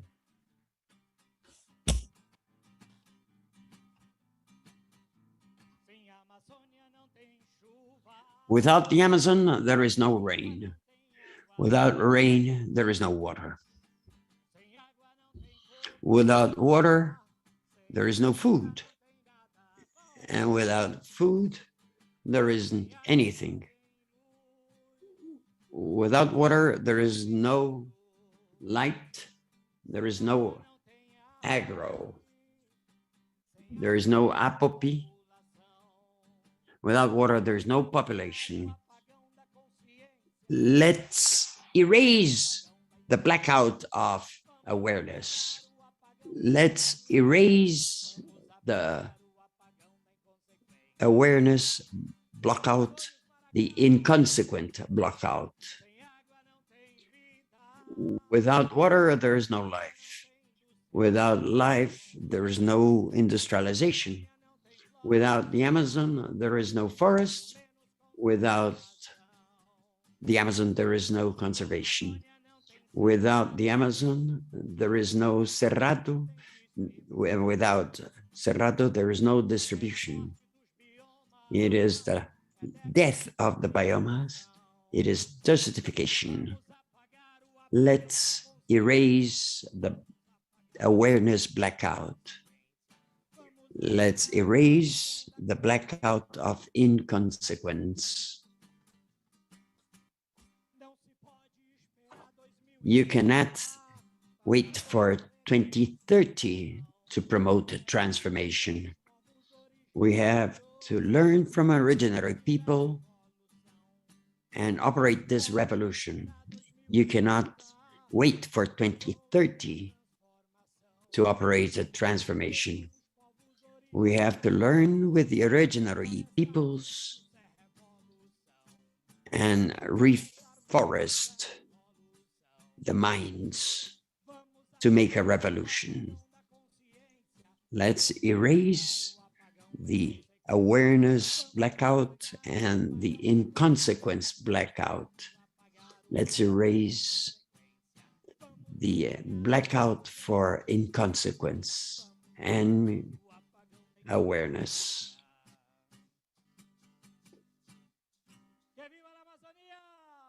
Hooray for the Amazon. Hooray for the Amazon. Free country, we shall win. Well, to close, we will have the FOSPA song afterwards.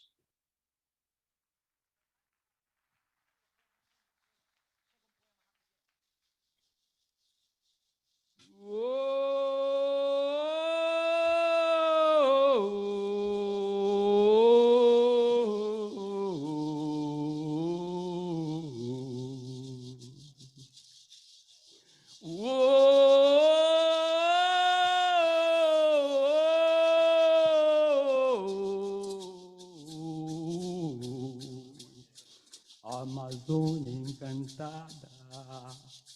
Enchanted Amazon. Enchanted Amazon. Amazon of Macumbaí. Enchanted Amazon.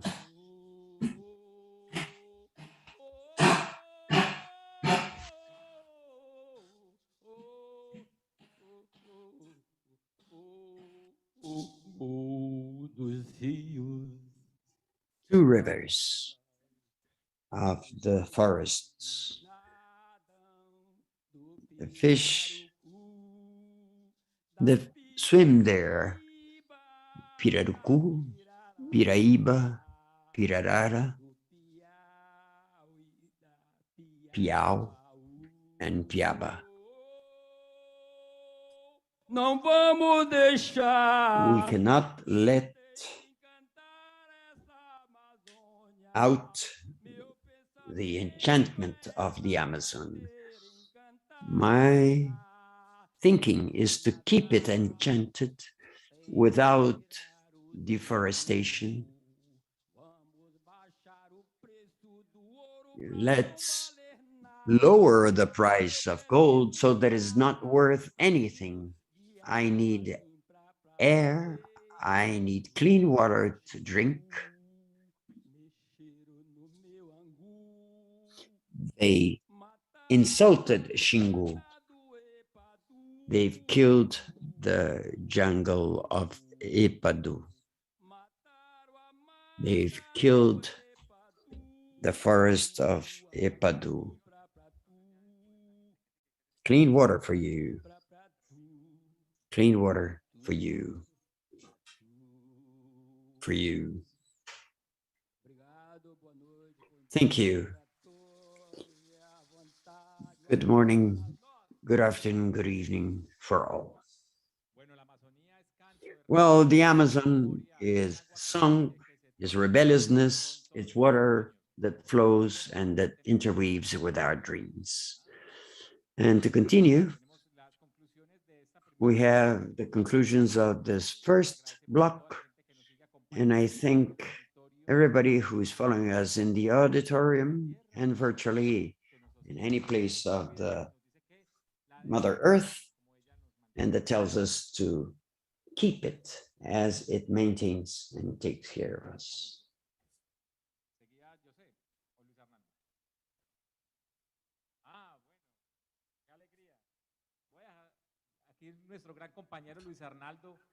Our great colleague, Luis Arnaldo, one of the members of FOSPA, gives us this welcome, and we're happy to be here with you.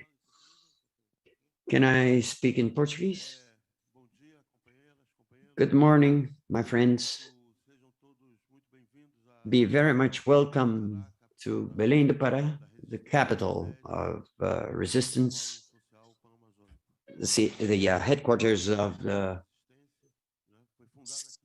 10th Amazonian Forum. It was founded in 2002. This 10th edition of the forum has a historic importance in the west of the world, because this is the moment where Pan-Amazonic region is under merciless attack with clear genocide, ethnocide intentions, ecocide intentions that are clearly defined as an objective to be attained, not only as a result of the predatory model. No, now we are going through an increase of this crisis. It is not only a natural result, but also a political intention. And why this? Precisely because we're going through an advanced stage of capitalism. It is impossible for the capital to survive. And to think that an enormous asset represented by thousands of hectares, millions of hectares, full of products that they call products, but assets, natural assets, is in the hands of indigenous peoples, in the hands of riverside living people and Quilombola people, people who do not transform nature into merchandise, people who do not transform nature into value for the capital. This cannot happen. So we're going through a merciless struggle. But it is also true that never have we had such a strong and fighting resistance. In the case of Brazil, for example, the indigenous people have sustained in April a month of intense mobilizations in the capital, Brasilia, traveling and resisting in the capital of the country. We have fortified the resistance of the Quilombola people. The issue of the cities in the Amazon, the climate emergency, all this creates mobilization and a will to struggle and unite. So at this moment is that we have this forum. So I want to be very long in telling you why this forum is very important. We had a year in elaborating methods to come to this format. It is a house of knowledge. We had 5 houses. Common goods, the house of rights, house of self-government, house of resistance of women, also the house of Mother Earth. Besides that, we have great happenings here. that will be hosted here where we are in Benedito Nunes Auditorium. We will have the Tribunal of Rights for Nature, the Tribunal for Women.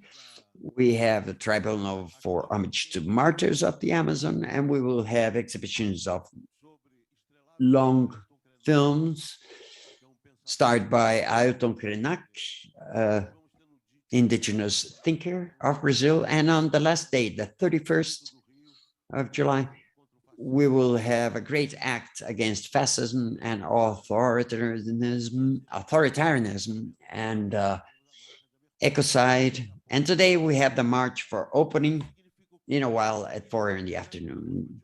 It means that the 10th FOSPA is a political incident on one hand, and a political action of every one of us to put a stop in the advancement and to launch a scream saying that in the Amazon there is a decisive battle of humanity, because here is when we're going to decide whether the earth is continuing to turn around with life, with animals, plants, or will continue to go around your sun as a dead rock.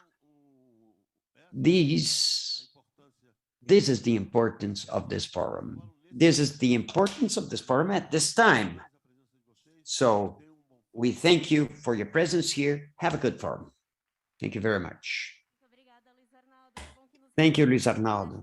It is good that we got together in the 10th Social Forum for the Amazon. Continuing with the second block of our activity, we will discuss some of the things that are very pertinent for the Amazon today. We will be talking about the resistance for women, authoritarianism and violence of war, the defense of the defenders of the Amazon, the rights of the Amazon, the climate emergency, and the survival of Earth.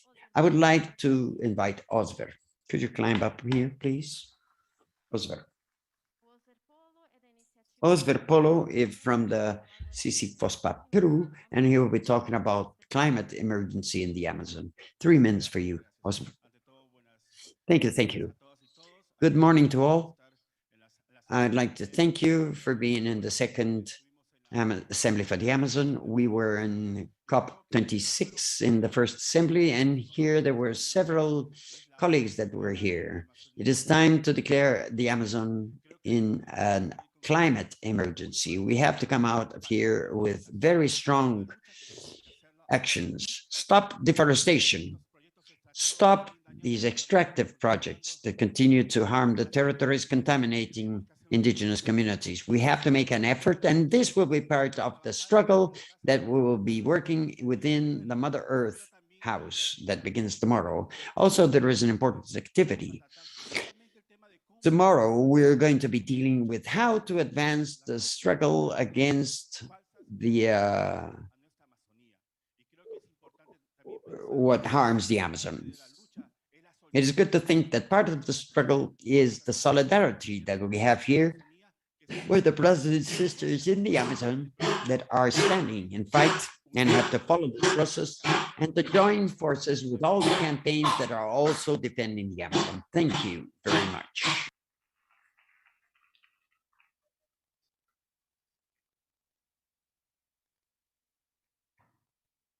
Gracias, Osber. Y bueno, recordar las palabras. Thank you, Fosber.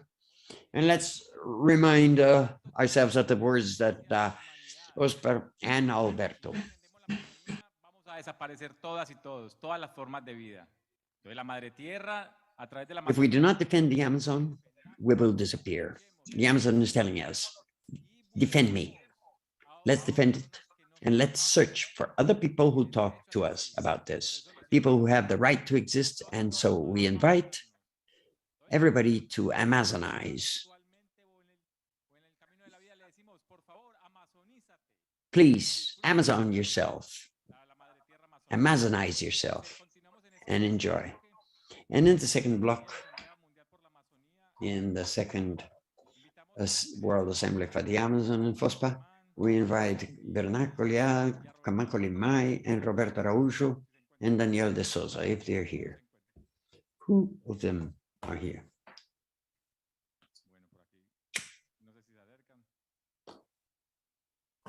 I don't know if they're coming.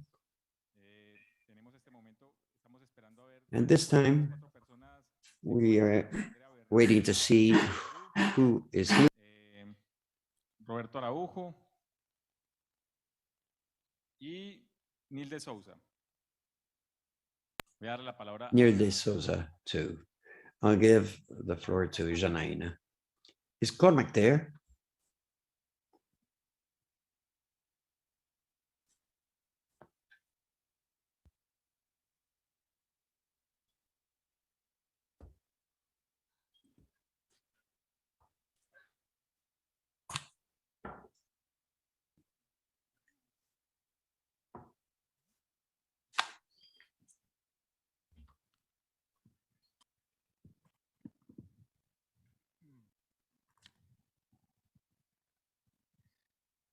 Hello, everybody. My name is Cormac Cullinan. I'm an environmental lawyer from Cape Town in South Africa, and I'm also one of the judges of the International Rights of Nature Tribunal. So I became a rights of nature activist and a judge of the tribunal because I realized that we cannot solve the problems that we face with environmental law because the legal systems as a whole are part of the problem. Our legal systems, both internationally and nationally, regard everything that is not a human being, a corporation, or a state as an object, as an object that can have no rights. So from this perspective, the Amazon consists of natural resources which the governments of each of the countries of the Amazon can decide how to use. So the legal system is designed with the idea that nature, in this case the Amazon, must be exploited by people in the same way as slaves were exploited because they were defined as objects with no rights. But this is not the perspective of the International Rights of Nature Tribunal.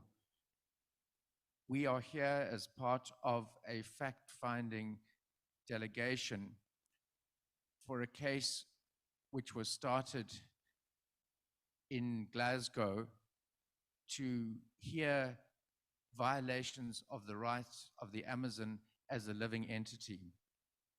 Our perspective is, like yours, that this is not natural resources which different countries can decide how to use. The Amazon is a living being, and it is composed, it is a community of many other living beings. It is a community of communities, and each of these beings have rights. As Leonardo Boff has said, everything that has come into being, everything that exists has the right to be, the right to exist. And so when the tribunal decides its cases, it is guided both by the laws of nature and by the Universal Declaration of the Rights of Mother Earth that was adopted in 2010 in Cochabamba by a conference of 35,000 people.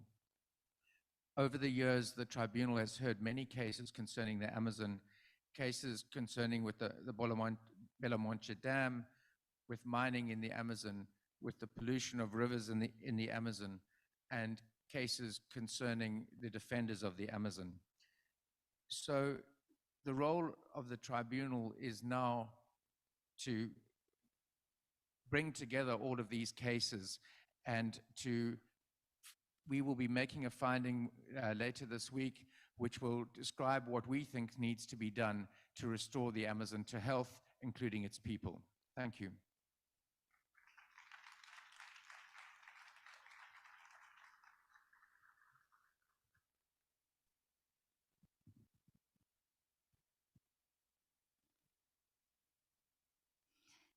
Buenas tardes a todas, a todos. Good morning to all. I want to greet you. My name is Vanessa Hotten, and I was a commissioned person to redact, to write out the constitution for nature, for original people who have never respected in our countries. And this generates obligations since 2008, according to the International Organization for Labor Organization. I am invited here to be part of an event which I want to invite you to also. We are configuring the Parliamentary Front for the Rights of Nature. And in this meeting, I have come to represent the eco-constituents of the Parliamentary Front, the constituents that were invited to join this ecocentric constitution that distributes power to the territories, deconcentrates the power in order to have regions that become autonomous. And today, we are making a signing out of this front, and I want to leave this invitation to the Capacit Auditorium at 2 o'clock in the afternoon, this afternoon. Authorities from the whole world have come here, especially from Latin America, because we understand that all the efforts against climate change and the extension of the cultures of our originary people and the impact on the women, minorities, and dissidences, who are the ones that are mostly impacted by this climate change in general, because of problems with nature, require global efforts, because it is an impact that is global. It's an impact on the world as a whole. So I invite you to add up to the efforts to approve this constitution. I know that you're going to vote in Chile, but you have to understand that this constitution that was made with much dedication of our personal time should be approved by the people in Chile. So the 4th of September is going to be a very, very important date to be able to advance in Latin America towards a new fundamental letter that recognizes, that acknowledges rights to Mother Earth, but also establishes obligations to the state and admits summa causa, good living principles for our north of our continent. So I invite you to be part, to feel part of this campaign for the approval of this constitution that is being boycotted by the owners of economic population of our country. 1% of the population that takes 50% of the internal product of the country. So economic resources are put forth in the communication means to make an acknowledgement for this constitution, and be very much attentive to what's going to happen on the 4th of September in Chile. Thank you, Vanessa. And Marichihueo, 10 times we will overcome. Thank you, Vanessa. And to continue with our block, I invite Roberto Araujo, who's going to be talking about authoritarianism, violence, and war. He's from the Goethe Museum. Good morning to all. It is a pleasure to have been invited here and to be here with you. I will try to be very quick for a couple of minutes, especially about the issue of violence against the originary peoples and against the traditional peoples of the Amazon. In a very quick way, I'm here perhaps being repetitive. Many people have been talking about this. We know that the violent conquest of land to the detriment of traditional peoples have been a colonialistic characteristic since older times. But I'll tell you about something more recent. In the 80s, when I worked on the Trans-Amazonic Roadway, I went there to meet an INCRA manager. And I wanted to talk about people who lived 40 kilometers away from the road. But why do you want to see those forest people? Why do you want to see those people? Look at the people who are planting cocoa and raising those people just fish over there. They're not useful for us. Go look at the people who are just next to the roadway. But this mentality that existed in were there existed in colonial times. There is no sound.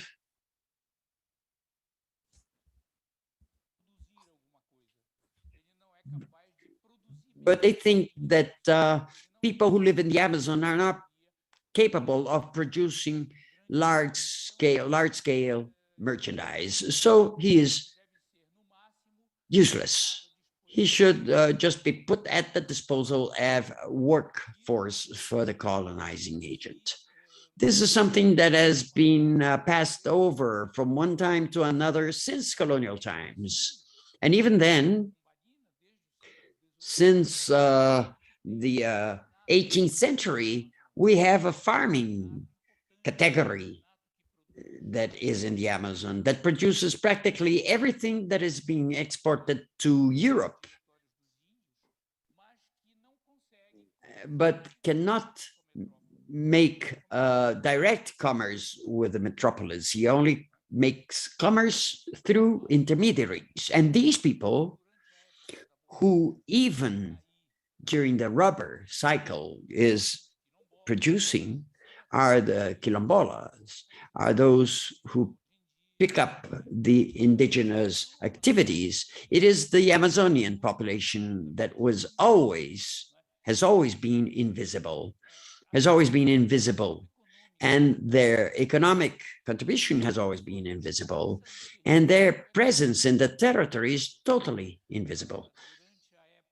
During the time of colonization, military colonization of the region, they were simply expelled as they are being expelled nowadays. And that expulsion, which somehow perpetuates the violent conquest of territories, should be pointed out in two aspects. One, the institutional aspect. So you see that the municipalities, the new municipalities in these borderline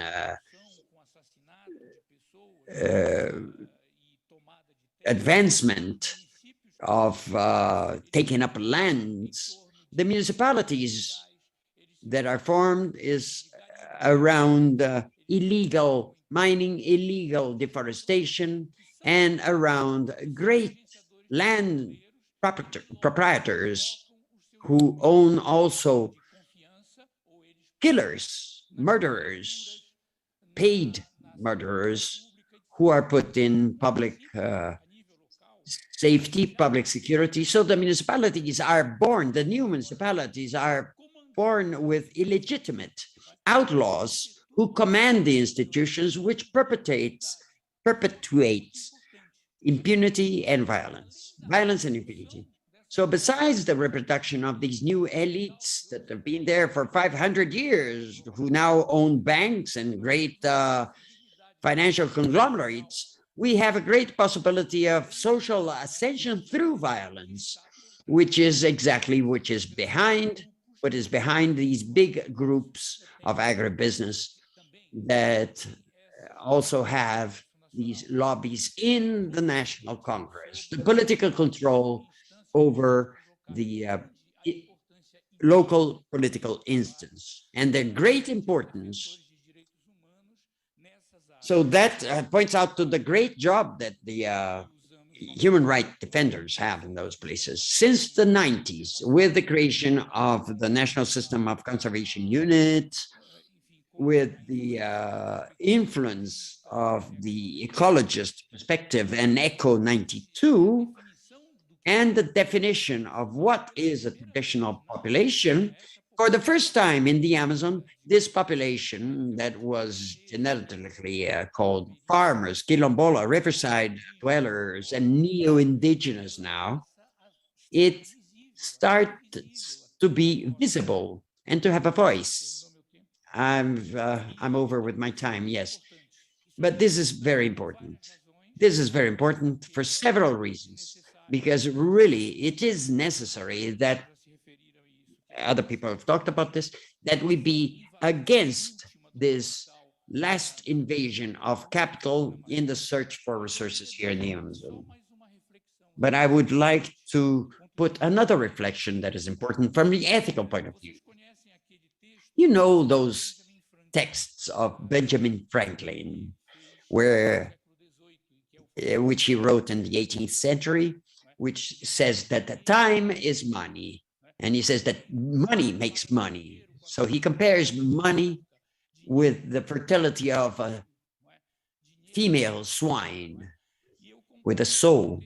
And I compare this text to a text of David Copenhagen, who is a shaman, a philosopher, in which David talks about a civilizing hero whom, when he teaches the work, he teaches fertility. So if nature is fertile,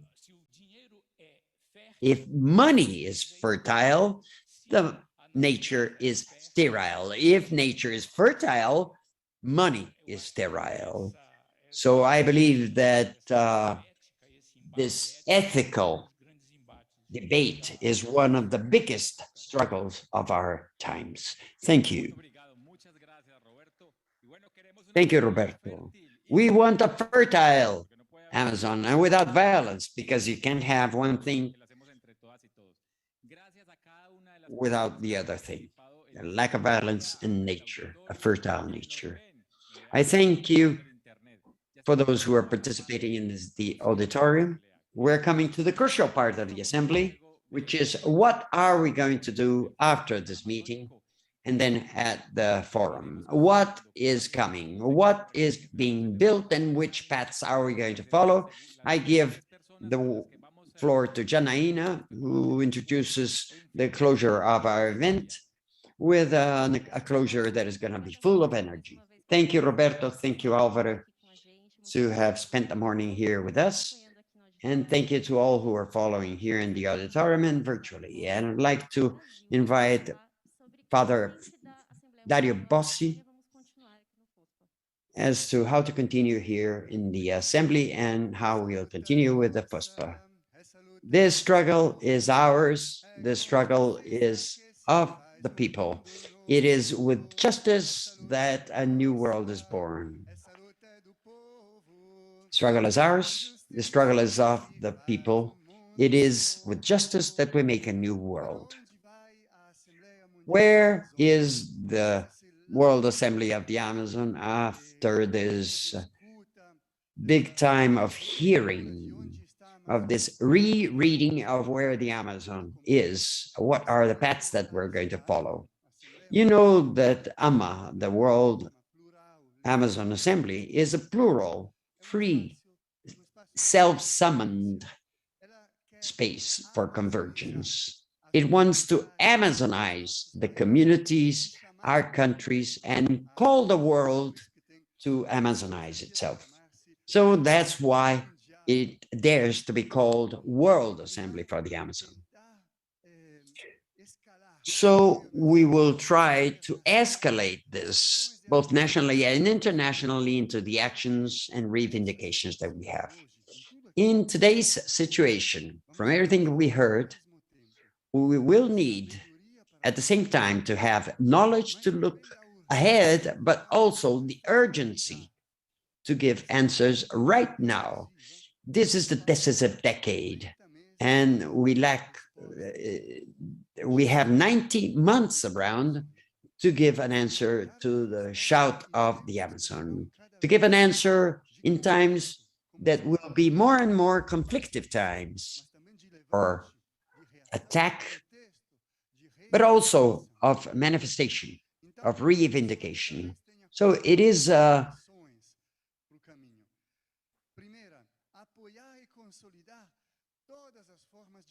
we have several directions. We have to consolidate all forms of resistance that will appear in the Amazon. At the time of conflict, we are here to say, no, we shall not abandon you. Each one should hold each other's hand, will not let go any hands. We have to back up reivindication. That's the first direction we have. The second direction, it is international. and has to do with the extractivist model that everybody has pointed out here and denounced. A stop to that predatory model, a stop to commercial agreements that sell the Amazon. So a work of boycott of the commodities sold to other countries.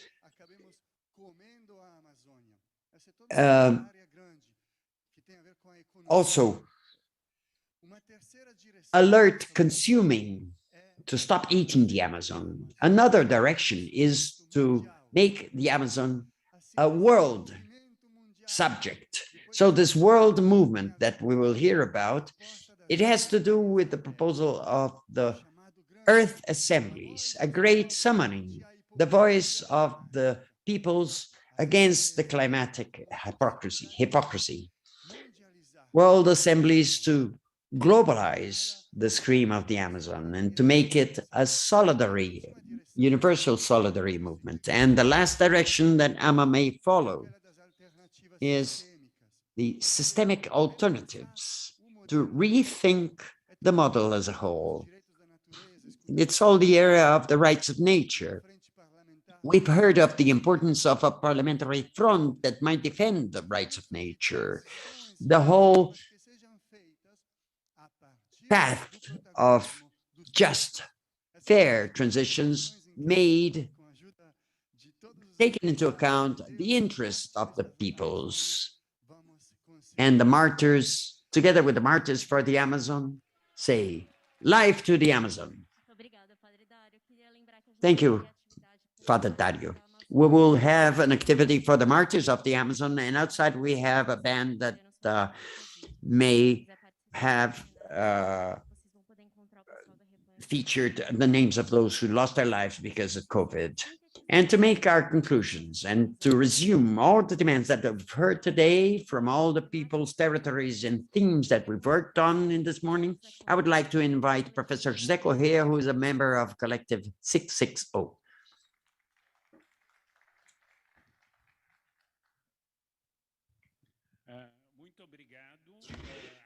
Thank you. The task that was given me to summarize everything that was said here today is impossible. So we are now like a bit late in our time. We have gone over our time for today, this morning, and I will only give a sequence to what Padre Dario said. I would like to remind you that there is a fighting process that is very much alive in Latin America. We are seeing rebellions of the peoples and who are victorious. We've just seen this in Ecuador. The 10 points raised by the popular movement of Ecuador were capable of stopping the destruction policy that was happening. And we have to do precisely that, but collectively, in a convergent way, among all the countries of Pan-Amazonia region. We have to have a common horizon. I'm not reading to you a long text. You will understand the reason why, but I'd like to point out this common horizon. And without any diagnosis here, I'd just like to describe what they are. A first issue is that we need to reconstitute the environmental policies, reconstitute the systems so that these policies become the interest of the peoples and not the corporations' interests, the depredatory interests and corporative interests. The second is the defense of the territories. We've talked about that. That should happen as a goal. Luis talked about that, so that it points towards the fact that the Amazon becomes an asset of its peoples and humanity, its defenders, and of all life on the planet. We have seen an offensive, an attack by militarization against life, against the defenders of the forest, and against the rights, human rights. And this has to be reverted. This struggle for human security, for peace, is a convergence fight that has to be forwarded in every single one of our countries. And the fourth point is deforestation. Fires that have to be eliminated. Stop fires in the Amazon, stop destruction of the forest. This is a struggle for life against death. It is a life for life that will win. Rights of nature. This has to be embedded in the head of everyone. It is a cultural revolution that we needed to impose. And impose as all cultural revolutions. A long process, yes, but a multidimensional process. The parliamentary front, philosophic debates, the struggles on everyday life, the discussions on the food system, the change in ways of life in the city, in the fields, in the forests. A sixth element is what Luis put forth to us. There is no way to have a predatory economy in the Amazon. The scale of what should be the economic vocation of Pan-Amazonian has to be an object of another project for society and for world. And this is connected naturally to the change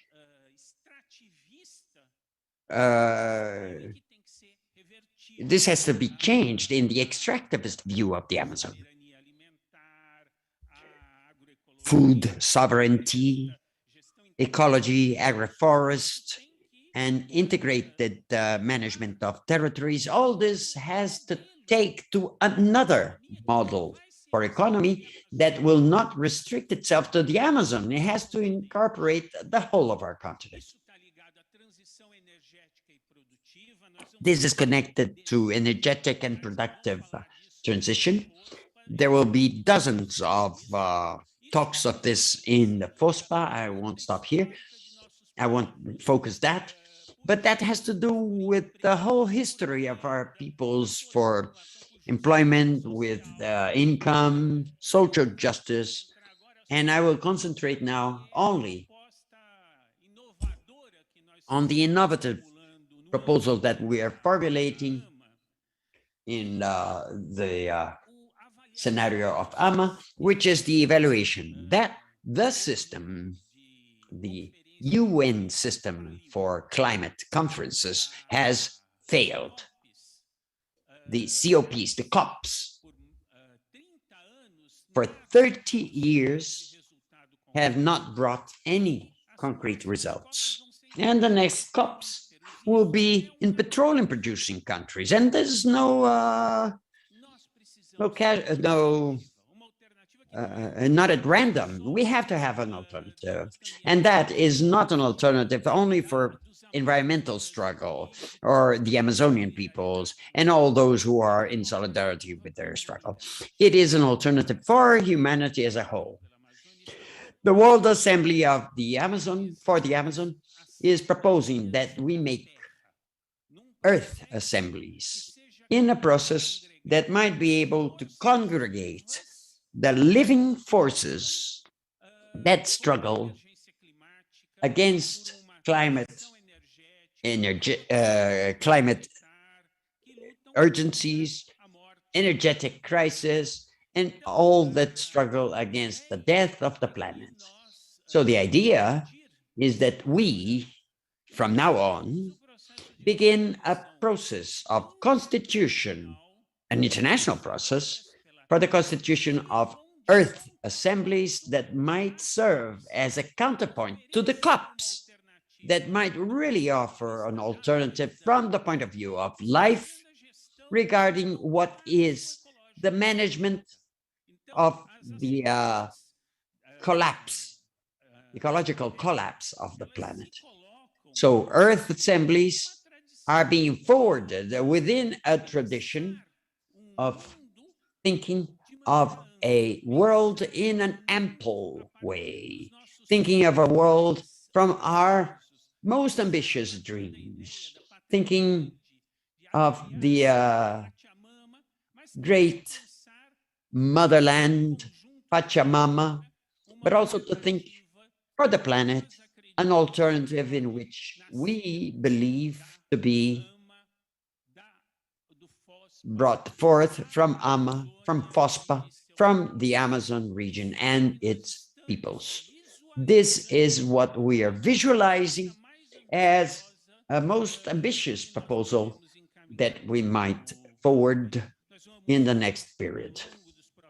Along the next few days, we will discuss this and will call all of you to participate in these debates. I'm not here to make an insisting appeal or making a closure. I just want to synthesize, to summarize some of the ideas, forces, and emphasizing the importance of thinking of an alternative to face climate emergency in the world, which is the Earth Assemblies.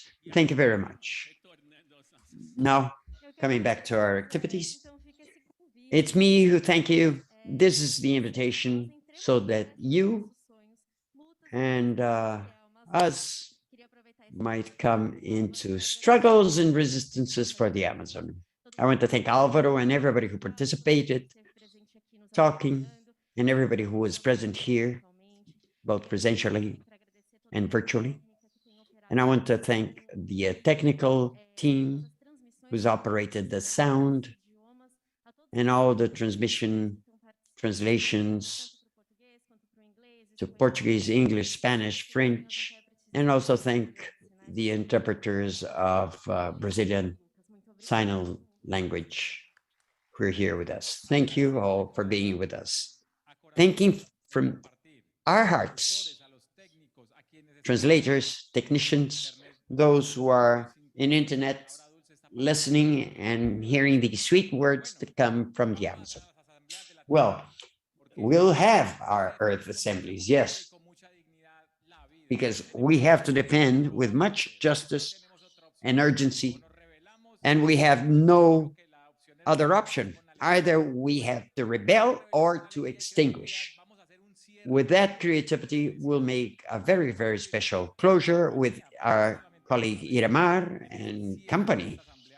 You won't be alone here in this closure of the World Assembly for the Amazon from Belém do Pará city in Brazil. Let's hear Iremar, our friend, our colleague from FOSPA. And from Colombia, there was another singer. Well, hey, here he is. And look at the eyes of your colleagues near you while we hear this. Okay, let's stand up to, relax the body and for the soul to walk along these Amazon paths for a great Mother Earth. So the song of FOSPA, the FOSPA song, so that we dance and sing here. Where are the maracas?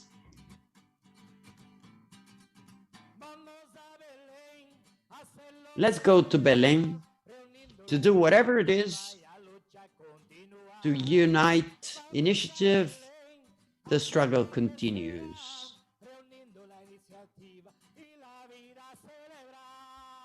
To celebrate life too. Let's celebrate life. FOSPA is movement and action that comes to Belém in its 10th edition, making commitments facing the destruction. Let's go to Belém to do whatever has to be done, uniting initiative and struggle. Let's go to Belém, unifying the initiative, and to celebrate life.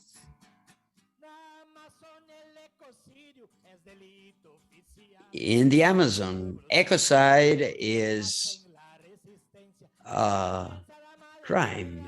And so we make a struggle in defense of Mother Earth. Let's go to Belém to do whatever has to be done, uniting initiative and to continue fighting. Let's go to Belém to do what has to be done, uniting initiative and to celebrate life. That's how we get to Belém. It is urgent to have a good living. It's a noble cause. It's present and future of the common house are people in a struggle. We are just one intention. Let's go to Belém, uniting initiative and continue fighting.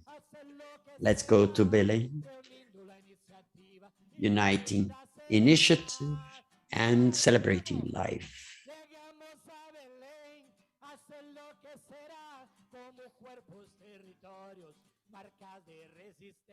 En defensa de la madre tierra en la casa común, llegamos a Belén para hacer lo que será como cuerpos, territorios, marcas de resistencia, tejiendo esperanzar por la casa común. Llegamos a Belén para hacer lo que será como cuerpos, territorios, marcas de resistencia, tejiendo de esperanzar por la casa común.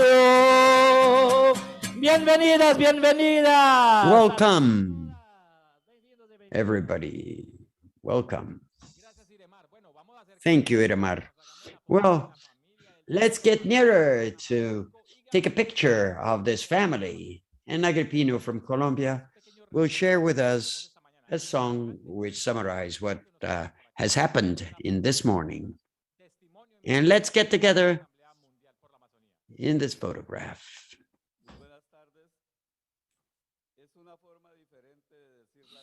Good afternoon. It's a different way to say things that we share. We have the good land with streams and cascades, and to defend it, we are valiant people. Our great Amazon continues to be mistreated. The ambition of the powerful have it devastated. All the Amazon should be very much respected, it being a gift of God to sacred life. To take care of the common house, I will be advancing at the front because the whole of creation is an inherited good. This invitation invites us to live in harmony, all aware that we are the Amazon. Let us be defenders of the Amazon and its rights, because we are communities with words and facts and acts. Sorry. The models impose to us neoliberal policies that threaten and destroy, and they are very harmful. Life is being threatened in the whole of the Amazon, and the economic models are devastating. As Amazonian beings, for happiness, we are the big Amazon. To struggle for dignified life, the people is doing that.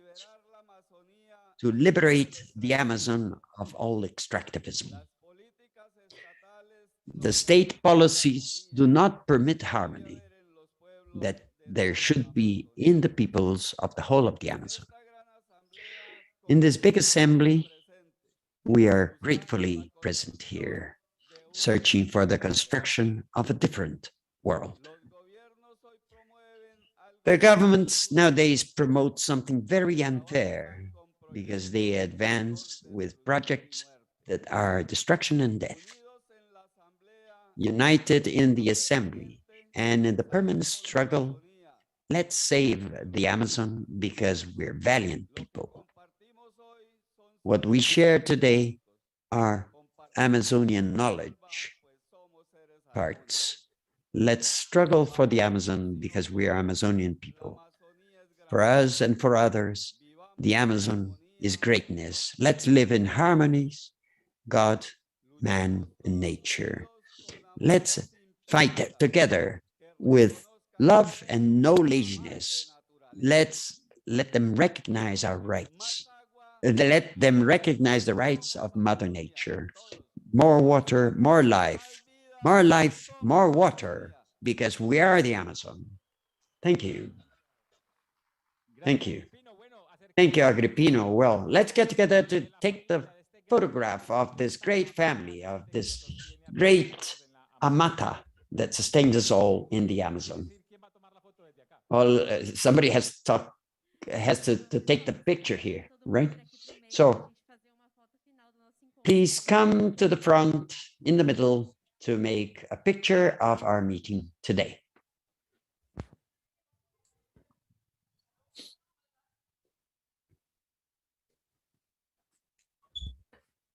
Espera aí.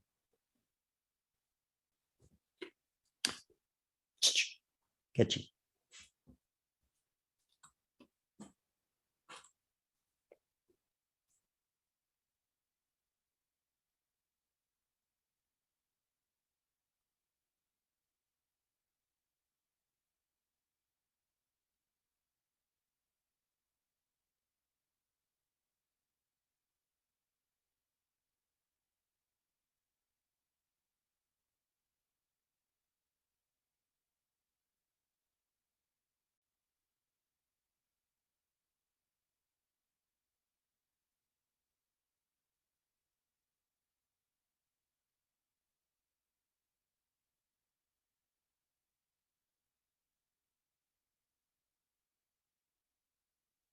Oi, gente, todo mundo subindo no palco para a gente poder tirar essa foto. Please come over to the scenario so that we can have the picture made with a placard behind.